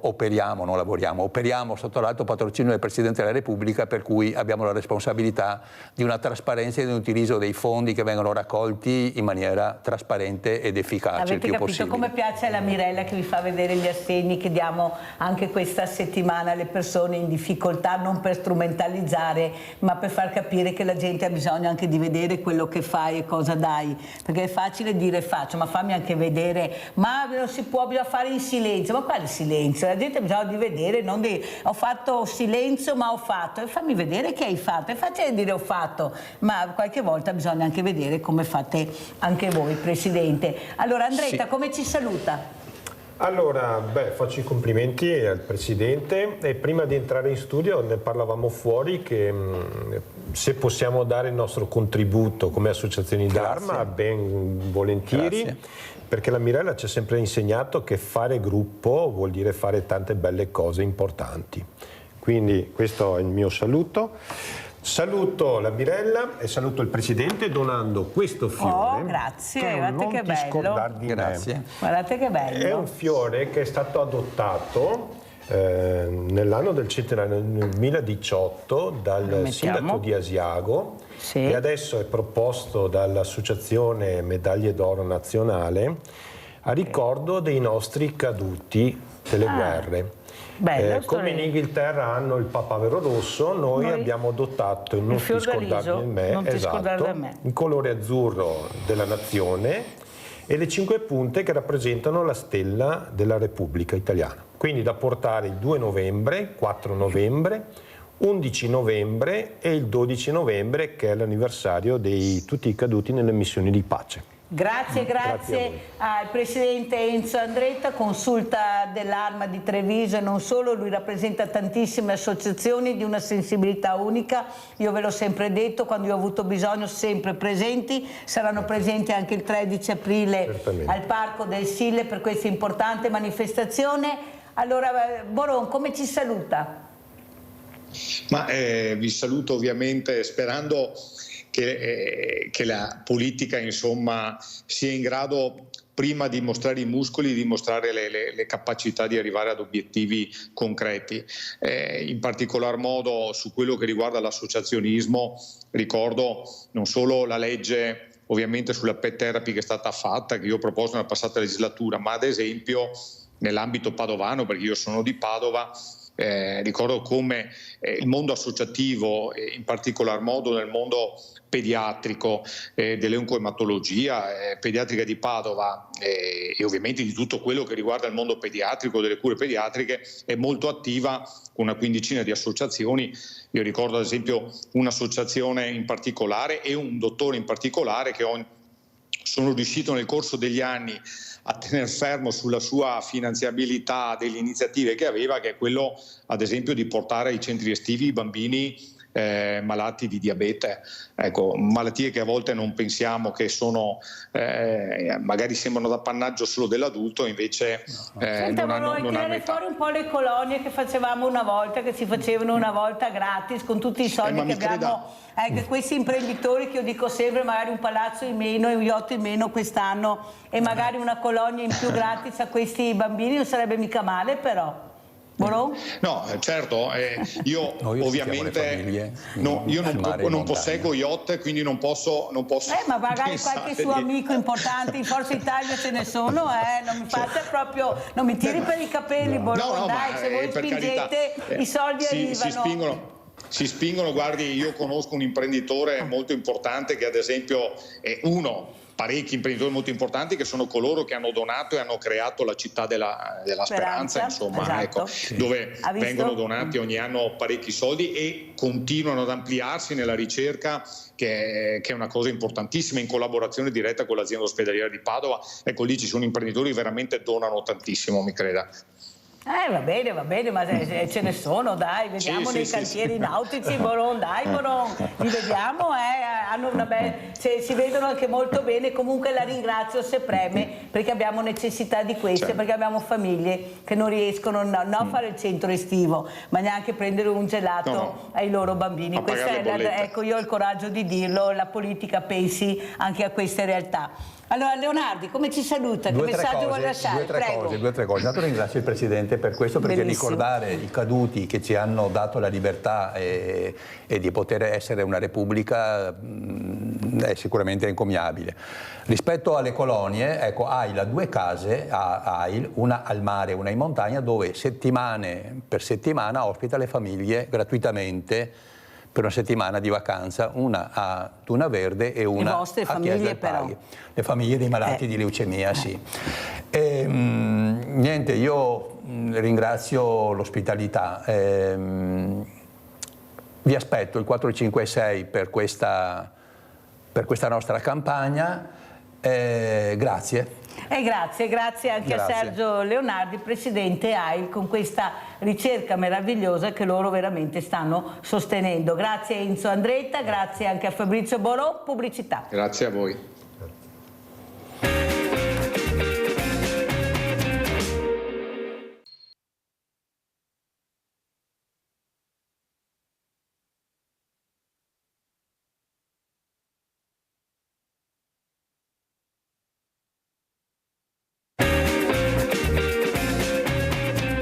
Saluto altri due graditissimi ospiti, uno in particolare per la Mirella, che è Leonardo Muraro, vice sindaco a Mogliano, ma è stato presidente della provincia per tanti anni, è stato quello che ha dato la possibilità alla Mirella di aprire il Banco Solidale, non me lo ricorderò mai, non me lo dimenticherò mai, e anche gli orti sociali. Una persona sensibile che veniva anche, l'ho detto già una volta, ma deve essere ridetto, perché non è che ne abbia trovato tante, anzi l'ultimo lasciamo perdere. Grazie, però Mirella, la verità buongiorno. è che ci vuole sensibilità per capire l'importanza di quello che stai facendo anche come presidente della provincia. Saluto anche il dottor Andrea Toma, responsabile area economica lavoro del Censis. Grazie dottor Toma, che piacere rivederla. Buongiorno, piacere che mio, aria tira veramente. Roma, dottor Toma? Cosa ci racconta? Perché dicono che l'aria di Roma è un'aria che intorbidisce e qualcuno dice invece che l'aria del Veneto ha imbaucai i veneti. Ha detto un ospite mio, i veneti si imbaucai. Ha detto, allora com'è l'aria a Roma e cosa ci dice? Che numero ci dà, dottor Toma, questa mattina? Quale rappresentante Censis molto importante? Questi sono i numeri che dovete ascoltare. Prego, dottor Toma. Dunque, l'aria qui a Roma è, direi, buona, c'è un bel sole, quindi almeno da questo punto di vista. Che possiamo dire? Sicuramente questo è un periodo un po' particolare, come avete visto, per tante cose dal punto di vista economico. Abbiamo, diciamo, dei fattori esterni, esogeni, che sono quelli che con cui ci stiamo confrontando tutti i giorni, che questa minaccia dei dazi, tutta una serie di situazioni che creano un'incertezza generale un po' sul piano economico ma anche sul piano politico, quindi l'aria che tira un po' riflette questa incertezza in sostanza. Ecco, questo stiamo un po' ogni giorno, in qualche modo c'è qualche novità, c'è qualche nuova indicazione, e quindi Vedo un po' una navigazione a vista, ma per forza di cose. Una navigazione a vista dove che la vedono anche gli amministratori locali, questi amministratori che devono risolvere i problemi dei loro cittadini, ce ne sono tanti, soprattutto con stipendi bassissimi, bollette alte, non si trova a casa anche lavorando, con uno stipendio non ce la fai. Ecco, com'è la situazione a Mogliano? Ma a Mogliano, ma un po' generalizzato, è una situazione un po' di sfiducia, sta un po' prevalendo la sfiducia perché anche nei consumi quotidianamente si sentono commercianti, gente che trovi per strada che ti chiede, c'è un po' di sfiducia causata sicuramente anche da questo conflitto che non finisce, che ha dato un grosso balzo in avanti per i prezzi, sia i prezzi del gas, dell'elettricità, ma è una fiducia che si sta un po' perdendo. Noi dobbiamo ricreare quelle condizioni e questo credo che sia un compito che anche il nostro governo, ma l'Europa stessa deve trovare le condizioni per sostenere maggiormente la fiducia e l'economia al nostro territorio. Sicuramente non è puntando a 800 miliardi di euro per ricreare un esercito, un armamento dell'Europa che si risolve questa questione. Io credo che su questo concetto dobbiamo mantenere una certa lucidità di pensiero. Dottor Toma, dopo aver sentito anche Leonardo Muraro che rappresenta gli amministratori questa mattina, questo vice sindaco che sta cercando anche di capire come muoversi nel territorio, c'è anche un problema di sicurezza da non sottovalutare che preoccupa tantissimo. Perché, dottor Toma, la politica invece di parlare non agisce? Perché i numeri voi li date, voi dite com'è la situazione, eppure non si muove paglia. Si parla, ma il popolo italiano ha bisogno di azioni, non è possibile, dottor Toma, che con 2 stipendi non riescono ad arrivare alla fine del mese, 2 persone che lavorano, specialmente con questi figli che crescono, che hanno bisogno di tanto, il carrello della spesa che aumenta sempre di più e poi ci dicono mangiate bene, sì, e lo dico sempre, dottor Toma, un litro di olio extravergine di oliva costa minimo 15 euro, mangia bene tu, costa tutto carissimo e soprattutto le bollette le più care in Europa, però si parla, ma noi non vediamo passi in avanti. Lei cosa vede, dottor Toma?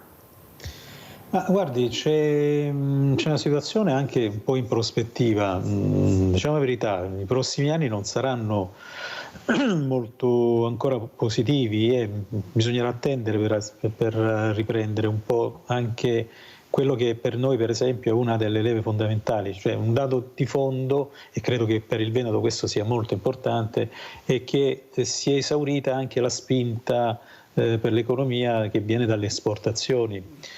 Accennavo prima alla questione dei dazi e quello è un dato fondamentale perché può compromettere forse una delle leve più importanti che abbiamo, no? Cioè dalla capacità non solo delle grandi imprese ma soprattutto delle piccole imprese, dei tessuti produttivi ricchi di prodotti che sono molto richiesti dall'estero, e in Veneto ne abbiamo tanti. Di recente adesso sto facendo un'analisi sulla produzione di vino e vedo che insomma il Veneto è la regione del vino, per dire, no? Così come alcune province come Treviso sono dei territori che da questo punto di vista hanno una capacità di esportazione molto molto forte. Però è vero che la situazione, se la si vede dal punto di vista economico, c'è questa incertezza che dicevamo, dovuta soprattutto a un contesto internazionale molto, molto difficile, e dall'altra invece dal punto di vista della situazione sociale c'è questo scollamento. Diceva prima il dottor Muraro la questione appunto di una sfiducia, la sfiducia che viene sia dal lato delle imprese sia dal lato delle famiglie, perché effettivamente non si riescono a individuare degli spiragli e quello che ci viene risposto da parte del governo e naturalmente oggettivamente che non ci sono margini di manovra per certi aspetti. Forse abbiamo anche esaurito questa stagione dei bonus, no? Ne abbiamo fatti tanti, ne abbiamo fatti per tante categorie, però da quello che abbiamo visto non hanno avuto un impatto forte, non hanno cambiato la vita delle persone, sono stati appunto sicuramente degli strumenti di compensazione che però naturalmente non hanno affrontato il tema, per esempio quello delle bollette, o comunque di un'inflazione che è tornata a livelli molto bassi, ma il problema è che l'inflazione non conta soltanto nel momento in cui la si misura, cioè oggi che sta all'1,6% per dire, no?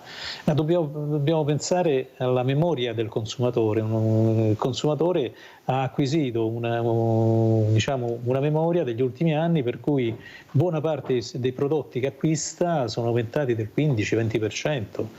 Lei faceva per esempio il caso l'olio di oliva, che è uno dei prodotti a maggiore diffusione del consumo, e quello è stato uno dei segnali più importanti che si è creato negli ultimi anni. Ecco, questo naturalmente non sta creando un po' di scollamento, un vero scollamento nei confronti delle istituzioni che dovrebbero cercare di governare. Ma come sappiamo dobbiamo far fronte a diversi livelli. Abbiamo il livello internazionale globale, che è quello in qualche modo condizionato da situazioni geopolitiche molto complicate in questo momento. Abbiamo il livello europeo, che si stanno in qualche modo confrontando diverse posizioni. Un cambiamento c'è stato nella nuova Commissione, però anche lì dobbiamo anche capire bene che orientamenti di fondo per questa situazione verrà presa. Ha fatto bene a dirlo, dottor Thomas. Sentiamo cosa dice anche il dottor Muraro su questa situazione di instabilità, soprattutto anche queste liti in politica, in un momento invece che non si dovrebbe guardare il colore politico ma il bene dell'Italia, il bene di questo popolo che non ce la fa veramente più, eppure si parla sempre di soldi che vanno nelle armi senza capire che io non farei tutta di un'erba un fascio, dovremmo dividere i bisogni del paese e quello che è la sicurezza del paese. Sono due cose completamente diverse, non possiamo solo sentire la sicurezza, dobbiamo anche capire cosa fare di questa popolazione, di questo paese che sta arrancando, queste multinazionali che hanno iniziato a pagare ieri le tasse e soprattutto stanno facendo ancora la parte del leone col supporto politico, e questo non va bene. C'è un calo dell'artigiano, c'è un calo del commerciante, negozi che chiudono, è una cosa veramente impressionante, i numeri che vediamo anche noi nelle nostre città e nei nostri paesi. Fin quanto potremmo resistere? Muraro. Bisogna resistere, il paese e il mondo va avanti, bisogna adeguarsi a queste nuove economie globali che ci sono e dobbiamo convivere. Per convivere dobbiamo capire dove aggredirle. Io credo che la sfiducia che c'è in questo momento è una sfiducia un po' generalizzata, ma anche sentendo amici che hanno aziende importanti qui a Treviso, patria anche non solo del vino, i nostri 500 milioni di bottiglie, ma però anche in esportazione di diversi miliardi di euro per tecnologie elevate. È un periodo in cui sta mancando un po' il lavoro, c'è un assestamento anche in fase delle tecnologie, ma sappiamo che questo deriva dalle dichiarazioni che sicuramente ha fatto Trump sui dazi, che hanno bloccato anche la prospettiva di fare approvvigionamenti di materiali. Stiamo pensando per esempio anche nel settore dell'acciaio, altro grosso area strategica nel nostro territorio. Ma questo è un concetto di grande economia dove l'Italia purtroppo ha poco valore, poca voce in questo momento, credo. Qui bisogna parlare con l'Europa, e l'Europa sta sempre più gestendo un potere internazionale economico a descapito di quello che sono la cultura dei nostri territori. Nei centri abitati noi sappiamo che, come diceva Mirella, chiudono i negozi, chiudono le piccole attività, gli artigiani fanno fatica a lavorare, non magari per lavoro stesso, ma perché non trovano neanche persone che li assistono, non trovano il cosiddetto apprendistato di una volta, per cui i giovani che si vogliono sporcare le mani. Ed è una trasformazione di questa società che mette sicuramente a repentaglio tutta buona parte della nostra cultura, ma soprattutto quello che sarà il domani. Io ho anche un'altra paura, perché questo la denoto nel parlare con imprenditori, con la gente, l'intelligenza artificiale. Se questo meccanismo, se questa grande innovazione può avere un grande valore aggiunto in termini di sanità, in termini di economici e quant'altro, dall'altra parte se non viene gestita con l'ottimizzazione di quello che è il punto principale del mondo, che è l'uomo, può essere veramente un fattore molto molto distruttivo per le nostre economie e anche per l'uomo stesso. Abbiamo Maria da Verona. Ciao Maria. Buongiorno. Buongiorno. Prego. Posso parlare? Sì, certo. Allora, mi vorrei sapere qualcosa tramite altri delle case di riposo, perché qua non si capisce più niente. Paghiamo una barca di soldi e non è via di uscita, anche se abbiamo le pensioni minime, non abbiamo aiuti, non abbiamo niente. Grazie Maria, sei stata molto chiara. Sentiamo al dottor Toma. Ecco, questa solitudine del diversamente giovane, pochi servizi. Io 15 giorni fa ho avuto una signora che per ben 2 volte ha tentato il suicidio. La conosce, cioè conosce la situazione anche il dottor Muraro, come tanti di voi che gliel'ho detta. E sulla carta ha 9 persone che la seguono, dottor Toma, sulla carta 9 persone. In realtà sono mesi e mesi che non riesce ad avere una telefonata, non ha un centesimo, non riesce a mangiare, non riesce a vestirsi, non riesce a lavorare. La mandano a lavorare da un posto all'altro sapendo benissimo che non ha la patente, non ha mezzi di trasporto, è una persona che ha molte difficoltà per portarsi a casa 10-15 euro dopo aver preso 3 mezzi di trasporto, tanto è vero che quest'estate è caduta mezzo alla strada ad agosto perché non ce l'ha fatta. Ma allora nella carta ci fanno vedere una cosa, i servizi alla persona, come diceva giustamente la signora Maria da Verona, ma in realtà noi dobbiamo affrontare dei costi che non ce la facciamo, siamo completamente soli. Prego, dottor Toma. Questo è uno dei temi centrali del problema dell'invecchiamento della popolazione, tra l'altro, ma non soltanto, e la disponibilità di pensioni che non sono adeguate a portare avanti una vita in maniera dignitosa. Questo è un tema veramente importante, e poi a livello locale naturalmente è come se si trattasse di casi, no? Vengono considerati soltanto alcuni casi all'interno del comune, eccetera, eccetera, e quindi però quello che stiamo vedendo invece è che sta crescendo proprio questa base di persone, questo insieme di persone che sta veramente in sofferenza, anche se lavora poi, fra l'altro, è anche questo, no? Il fatto di avere questi salari così bassi certo non consentono, costringono anche spesso le persone a fare più lavori per cercare di arrivare a un livello quantomeno di sussistenza che sia adeguato. Poi naturalmente qui parliamo, forse la persona di cui lei parlava è una persona sola, ma ci sono famiglie che sono in queste condizioni, con un'unica fonte di reddito e con un reddito che è anche molto basso, oppure coppie di pensionati che con 2 pensioni sociali non riescono a far fronte a tutte le spese che sono anche collegate per esempio alla salute, che questo è un altro Dottor Toma, ma non problema. manca anche una rete tra amministratori, ecco, tra ULSS e amministrazione, questa rete che deve fare veramente unione, non dividere, non passare il cerino, io non conosco, non so, ma non sono io che devo occuparmi. Quanto importante è la comunicazione in rete, dottor Toma? Secondo me tutto il tema dell'assistenza in Italia deve anche passare un po', deve salire un po' di livello anche dal punto di vista, come diceva lei, della comunicazione. Restiamo solo alle competenze e questo naturalmente non consente di andare incontro ai bisogni veri delle persone. Sono tutte, delle analisi molto formali della situazione della singola persona che però poi non si traducono in interventi diretti.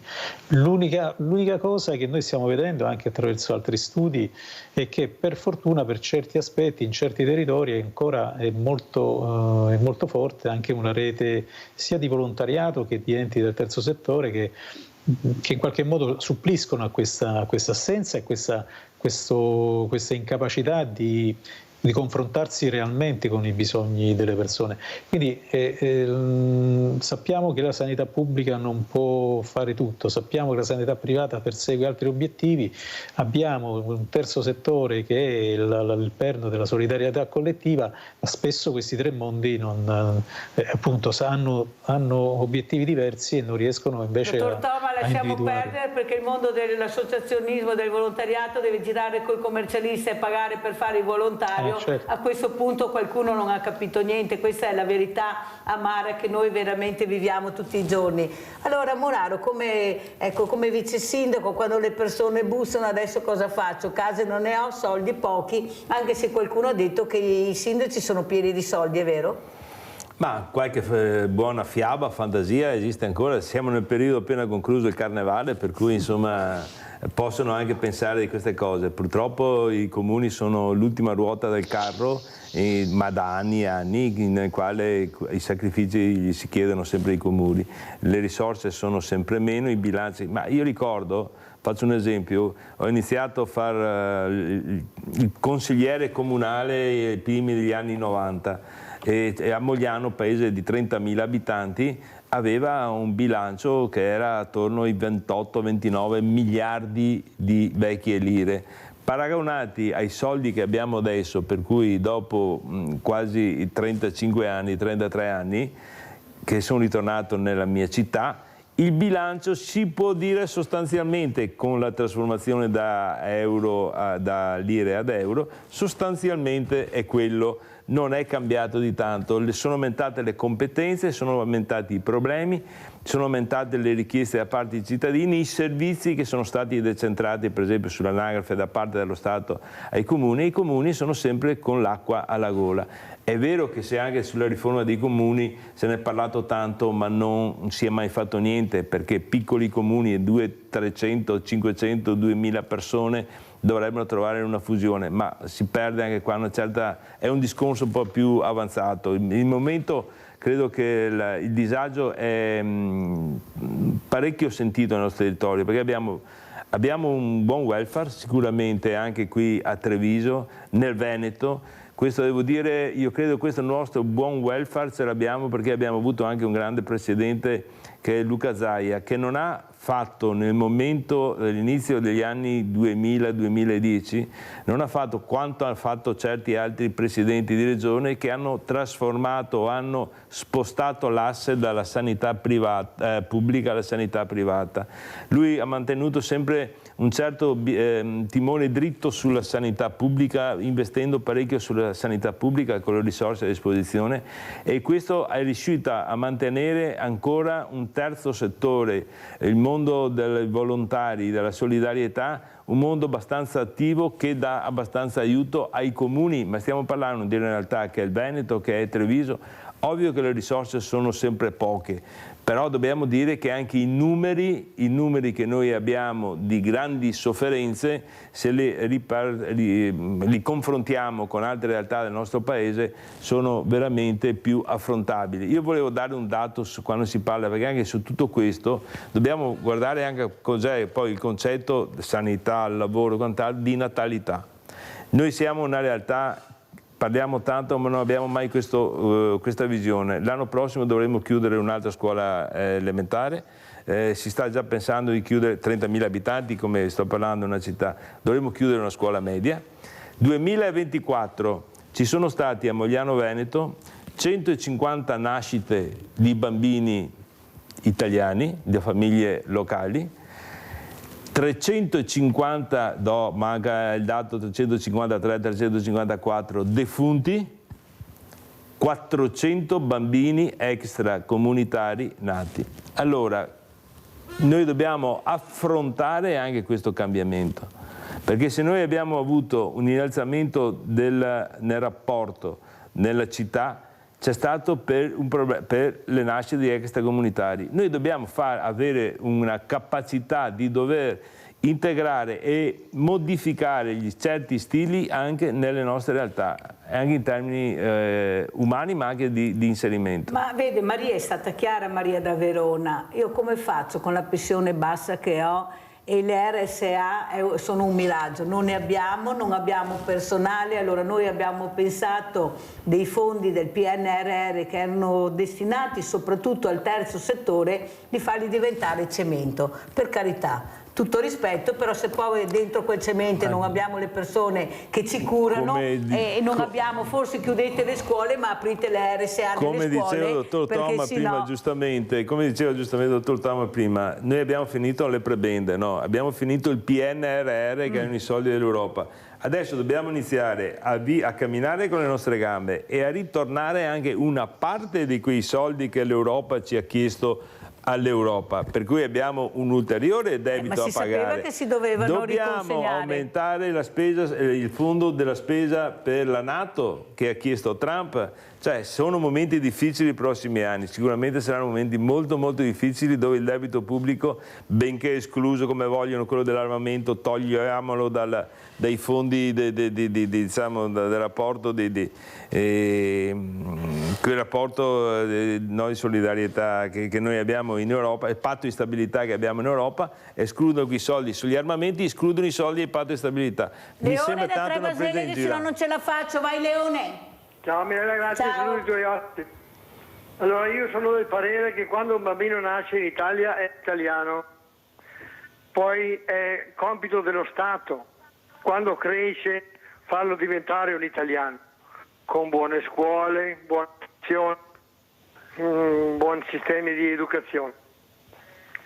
Volevo tornare sul problema dell'acqua, prima si... Veloce Leone, perché sono in chiusura. Pronto? Veloce perché sono in chiusura. Comunque, qualcuno ha chiamato gli allevamenti intensivi consumano troppa acqua. Allora l'acqua in questo pianeta non è un problema, perché in questo pianeta c'è più acqua che terra. Il problema è che noi non riusciamo a portarla a tutti, perché invece di investire su come portare acqua a tutti, investiamo su guerre, su bombe atomiche, su armi, su tutta questa schifezza. Ciao Mirella, grazie. Grazie a te Leone, abbiamo sentito che gli allevamenti intensivi non adoperano l'acqua normale ma l'acqua piovana, perciò giustamente la dottoressa Grassilli ha voluto precisarlo perché è molto importante. Allora, dottor Toma, cosa ci dice di questi fondi del PNRR investiti? Qualcuno dice nella maniera sbagliata, avevamo bisogno più di servizi alle persone e se lo dimostrano le telefonate che abbiamo almeno una parte importante nelle RSA, nelle scuole, soprattutto in cose importanti. Noi abbiamo asili ma non abbiamo più i bambini, allora cosa facciamo? Ecco, secondo lei com'è andata? Questi soldi che dovevano essere veramente investiti soprattutto nel terzo settore. Prego dottor Toma. Allora sì, se si è seguita un po' la storia del PNRR in questi anni, ricordiamoci che finisce l'anno prossimo, quindi il 2026 è l'ultimo anno, e abbiamo avuto degli anticipi da parte dell'Unione Europea sulla base appunto di dichiarazioni di spesa, di investimento che sono stati fatti.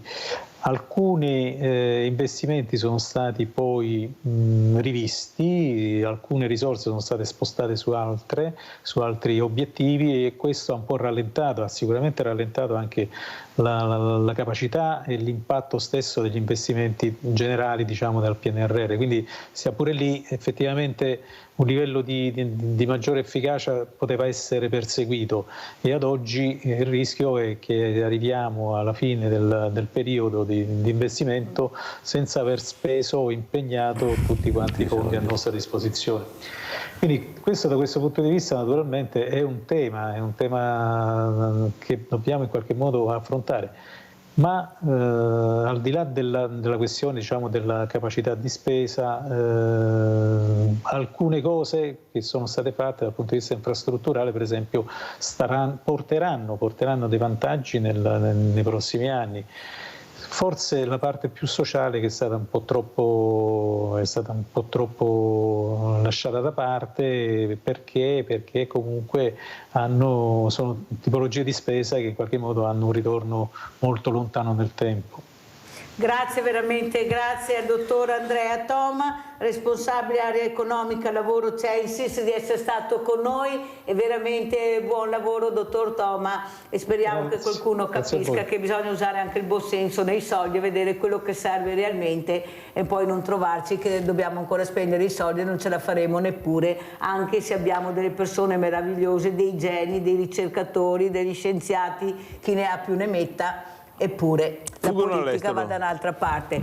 Leonardo Muraro, come chiudiamo, ecco, cos'è che la spaventa di più, ecco, questo percorso anche in solitaria quasi, perché adesso abbiamo sentito che il sindaco di Mogliano ha cambiato partito, non è più della Lega, ma è andato a Fratelli d'Italia, lei invece è il vice sindaco della Lega. Ma il sindaco era prima della Lega, no, prima del centro-sinistra, poi passato alla Lega nella passata amministrazione, è diventato lista civica adesso e adesso è passato a Fratelli d'Italia. Questo ovviamente non cambia se non internamente, che dovremmo fare un ragionamento. La mia preoccupazione è per Mogliano che è una città come tante altre città del Veneto, dove abbiamo un spopolamento da parte dei commercianti, difficoltà dei piccoli commercianti, degli artigiani, abbiamo problemi per quanto riguarda la natalità che è bassa. Noi abbiamo fatto tanti investimenti sulle scuole, adesso dovremo rivedere tutti questi investimenti che sono stati fatti, e l'altro grande tema che noi abbiamo proprio subito anche in questi giorni è la criminalità. Noi abbiamo avuto sabato di notte, hanno fatto esplodere un bancomat, hanno assaltato il giorno prima una tabaccheria, hanno fatto 4 rapine all'interno di aree, di zone artigianali, bar o officine, per cui è questo momento un po' particolare. Devo ringraziare i carabinieri di Mogliano Veneto e la polizia locale che interviene sempre in maniera tempestiva, però stiamo vivendo un po' questa emergenza nel quale io avrei proposto, sto portando avanti un progetto di dare una mano a carabinieri e polizia locale attraverso una vigilanza privata tutta la notte che sia l'occhio vigile lungo della città, con un operatore che gira nei punti più importanti della città per segnalare direttamente ai carabinieri sempre presenti e alla polizia locale. È un momento nel quale la paura forse è anche esagerata, però tante persone anziane che vivono da sole hanno paura di tutto quello che leggono sui giornali. Se noi l'agganciamo poi alla difficoltà economica che vivono queste persone che vivono sole, attraverso la pensione, i pochi soldi che hanno a disposizione, le visite devono farle in metodo privato, spendendo 150-200 euro ogni volta se ti vuoi salvare la vita. E questo è un momento nel quale dobbiamo stare vicino alle persone anziane, ma a tutti i cittadini dei nostri territori. Magari impiegare anche l'esercito, visto che abbiamo le caserme, abbiamo i militari che paghiamo, di notte non sarebbe male, una volta si vedevano, dicevano che andavano a vedere esterno soldati in giro, magari impiegare anche questi in cose utili per la comunità non sarebbe male, visto il clima anche veramente... leggi certe che quando si prendono questi soggetti qua non si mettono in galera, il giorno dopo vengono fuori. Leggi certe come fanno certe nazioni, come fa Trump, leggi certe per la sicurezza dei cittadini. Coloro che non sono degni di vivere in questo paese vanno immediatamente espulsi, coloro che non lavorano e non hanno niente vanno immediatamente espulsi, e qui ci vuole una legge, la chiedo al governo Meloni. E c'è anche Piantedosi che è ministro dell'interno, che dovrebbero anche prendere decisioni. Ho detto governo Meloni per dire tutto il governo. Che è molto vicino al ministro del Salvini. Grazie anche veramente a Leonardo Muraro, vice sindaco a Mogliano Veneto, grazie ancora al dottor Andrea Toma, e adesso andiamo a pranzo con la proposta di Mirella. Buongiorno, grazie. Risotto con le mele. In frigorifero le mele si possono conservare per oltre un mese. In freezer la polpa di mela, una volta cotta, si può surgelare.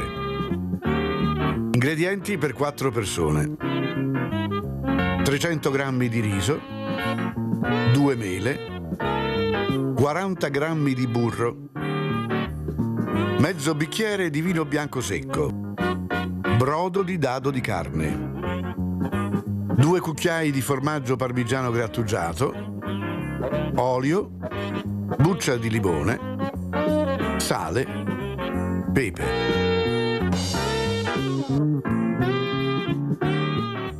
Sbucciate e tagliate a dadini le mele. Una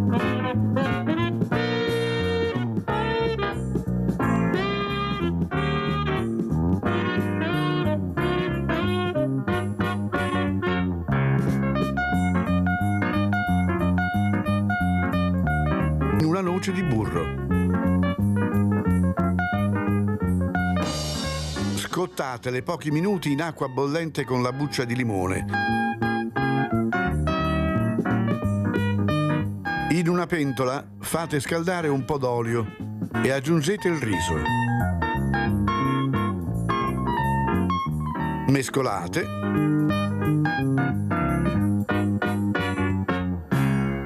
Spruzzate con il vino e lasciate evaporare.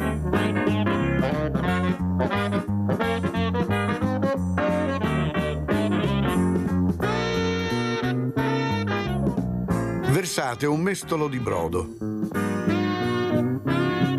Fate assorbire e proseguite come per un normale risotto.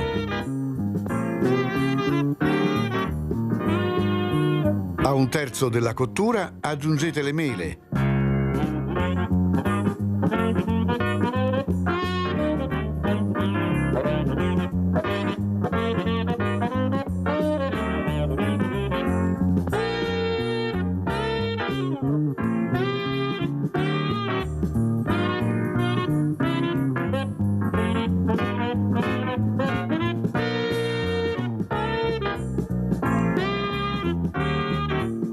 E a cottura quasi ultimata, il pepe, il sale,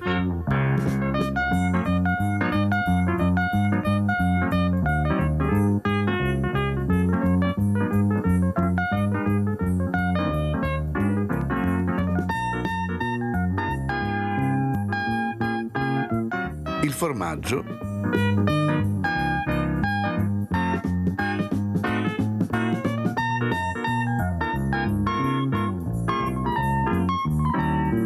e una noce di burro.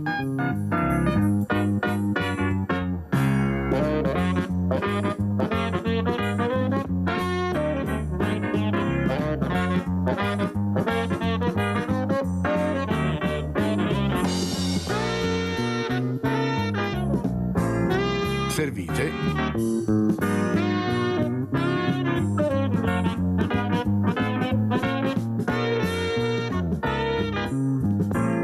E buon appetito!